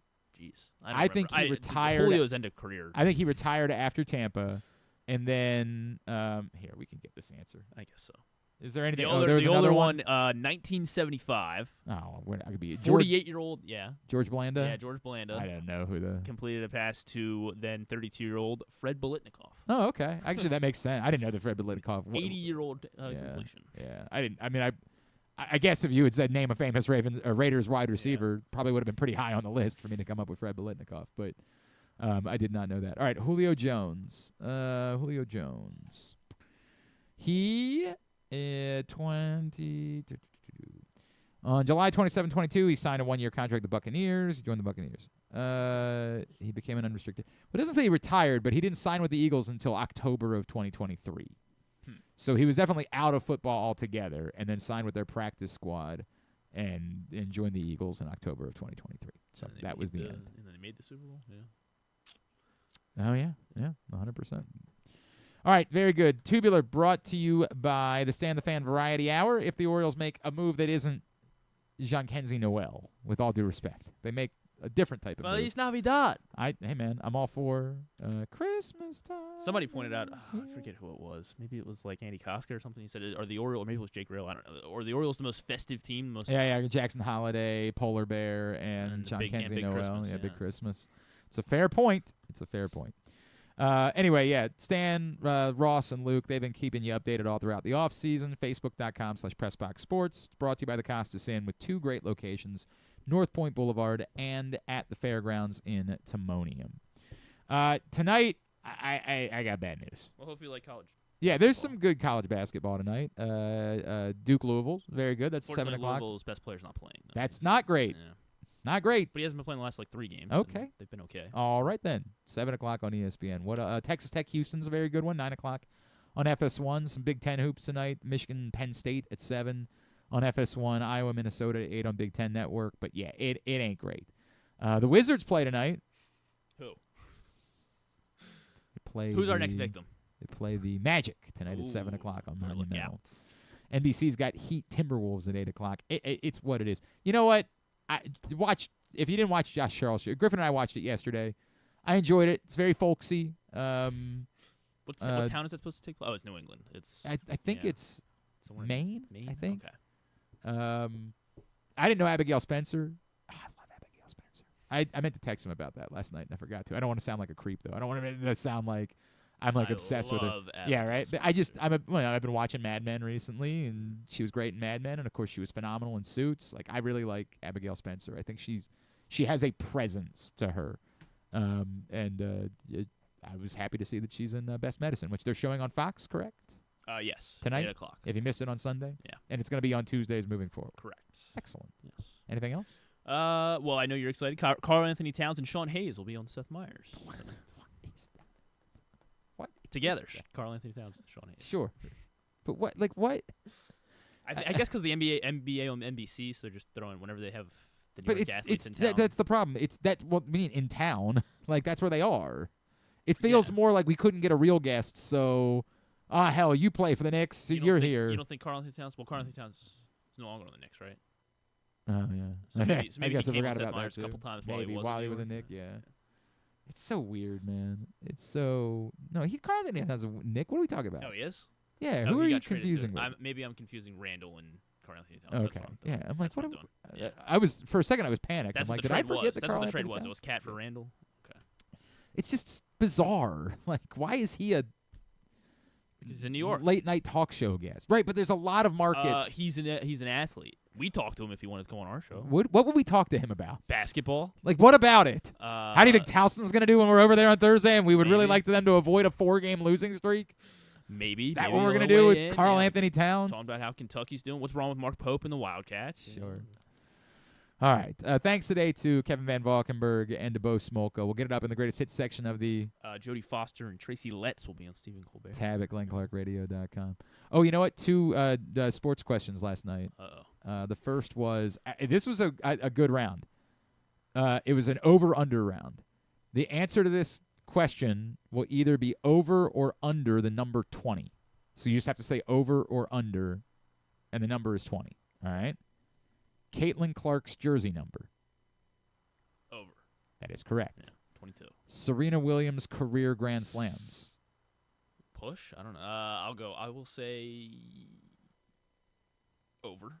Over is correct. 23. Knew it. Simone Biles' career Olympic medals. Just any medal. Because she didn't participate in the last one, right? Is that? Well, she didn't do the all-around. Okay. I'm going to... No, not the last one, the one before that. She did the last one. Oh, She didn't do 2020. In 2021, she went to the Olympics. She competed. She didn't compete in the all-around. I'm going to say under. It is under. It's only 11, in fact. Wow. We went 3 for 3. Oh. We had that. And then the other one was actually pretty difficult. In 1990, this school became the 11th to join the Big Ten.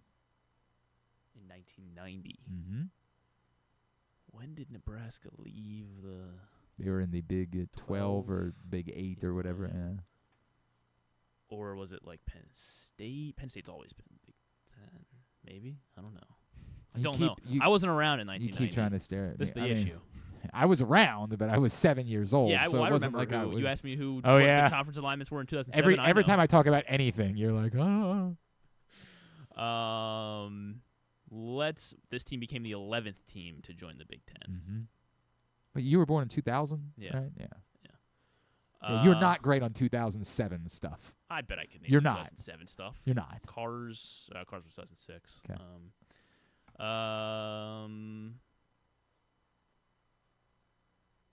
I will say Iowa's probably, has Iowa always been Big Ten? They've probably always been Big Ten. I'm going to go with my gut and say Nebraska. Nebraska joined much later than that. Yeah. Then I'll go. They were the 12th team, for what it's worth. They were before Maryland and Rutgers, Yeah. but they were the 12th team. Yeah, so not Maryland Rutgers. You gave me that. Yeah, I did give you that. It was definitely well after 1990. I'll go. Where was Penn State? Where Penn State would have been before? Penn State. Penn State is correct. And I had first said Northwestern, and then I was like, wait a second. Penn State wasn't always in the Big Ten. No. Where was Penn State before that? And that, it's funny because we said that, and I was like, it's Maryland used to play Penn State. Was Penn State in the ACC? And so I was like legitimately trying to look that up. They were an independent. Really? Wow. Independent, because they used to play Maryland. And that was part of why I started leaning towards Penn State, is I'm like, there was a rivalry between Maryland and Penn State. How would that have been possible if Penn State was in the Big I mean, 10? were independents more common back then, or was it? Yeah, they were more Has Notre Dame common. always been independent, or was Notre Dame affiliated? No, Notre Dame has never been. Okay. Yeah, they've never been at all. Hang on a second. I'm trying to figure out. They were football conference history. They tried to join the Big East and were rejected. I should revive the Big East. Rejected. Although I guess they're not. There's no going back now.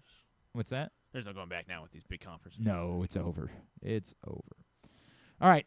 The final was good, and it was really funny because John Proctor, God bless him, sent us. He saw the graphic going around, the top grossing so you guys movies. cheated? No, he sent it to us at like 12 o'clock yesterday. The top grossing movies of the year, and the final was at number 7. This was number 7 overall. This was the highest grossing film to not be part of a movie franchise or a video game franchise from 2025. Okay, so that rules out like Jurassic Park, Mm-hmm. like Fantastic Four, that stuff, Avatar.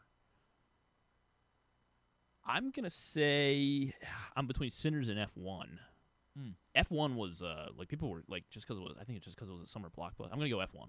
It was Sinners. Darn it! It was Sinners, and we only knew that because he had sent us this graphic early in the day. Now, as it turns out, somehow everybody else knew it too, which is everyone got Sinners. A little weird. It makes me wonder like what might have been afoot. Proctor because sent it to everyone.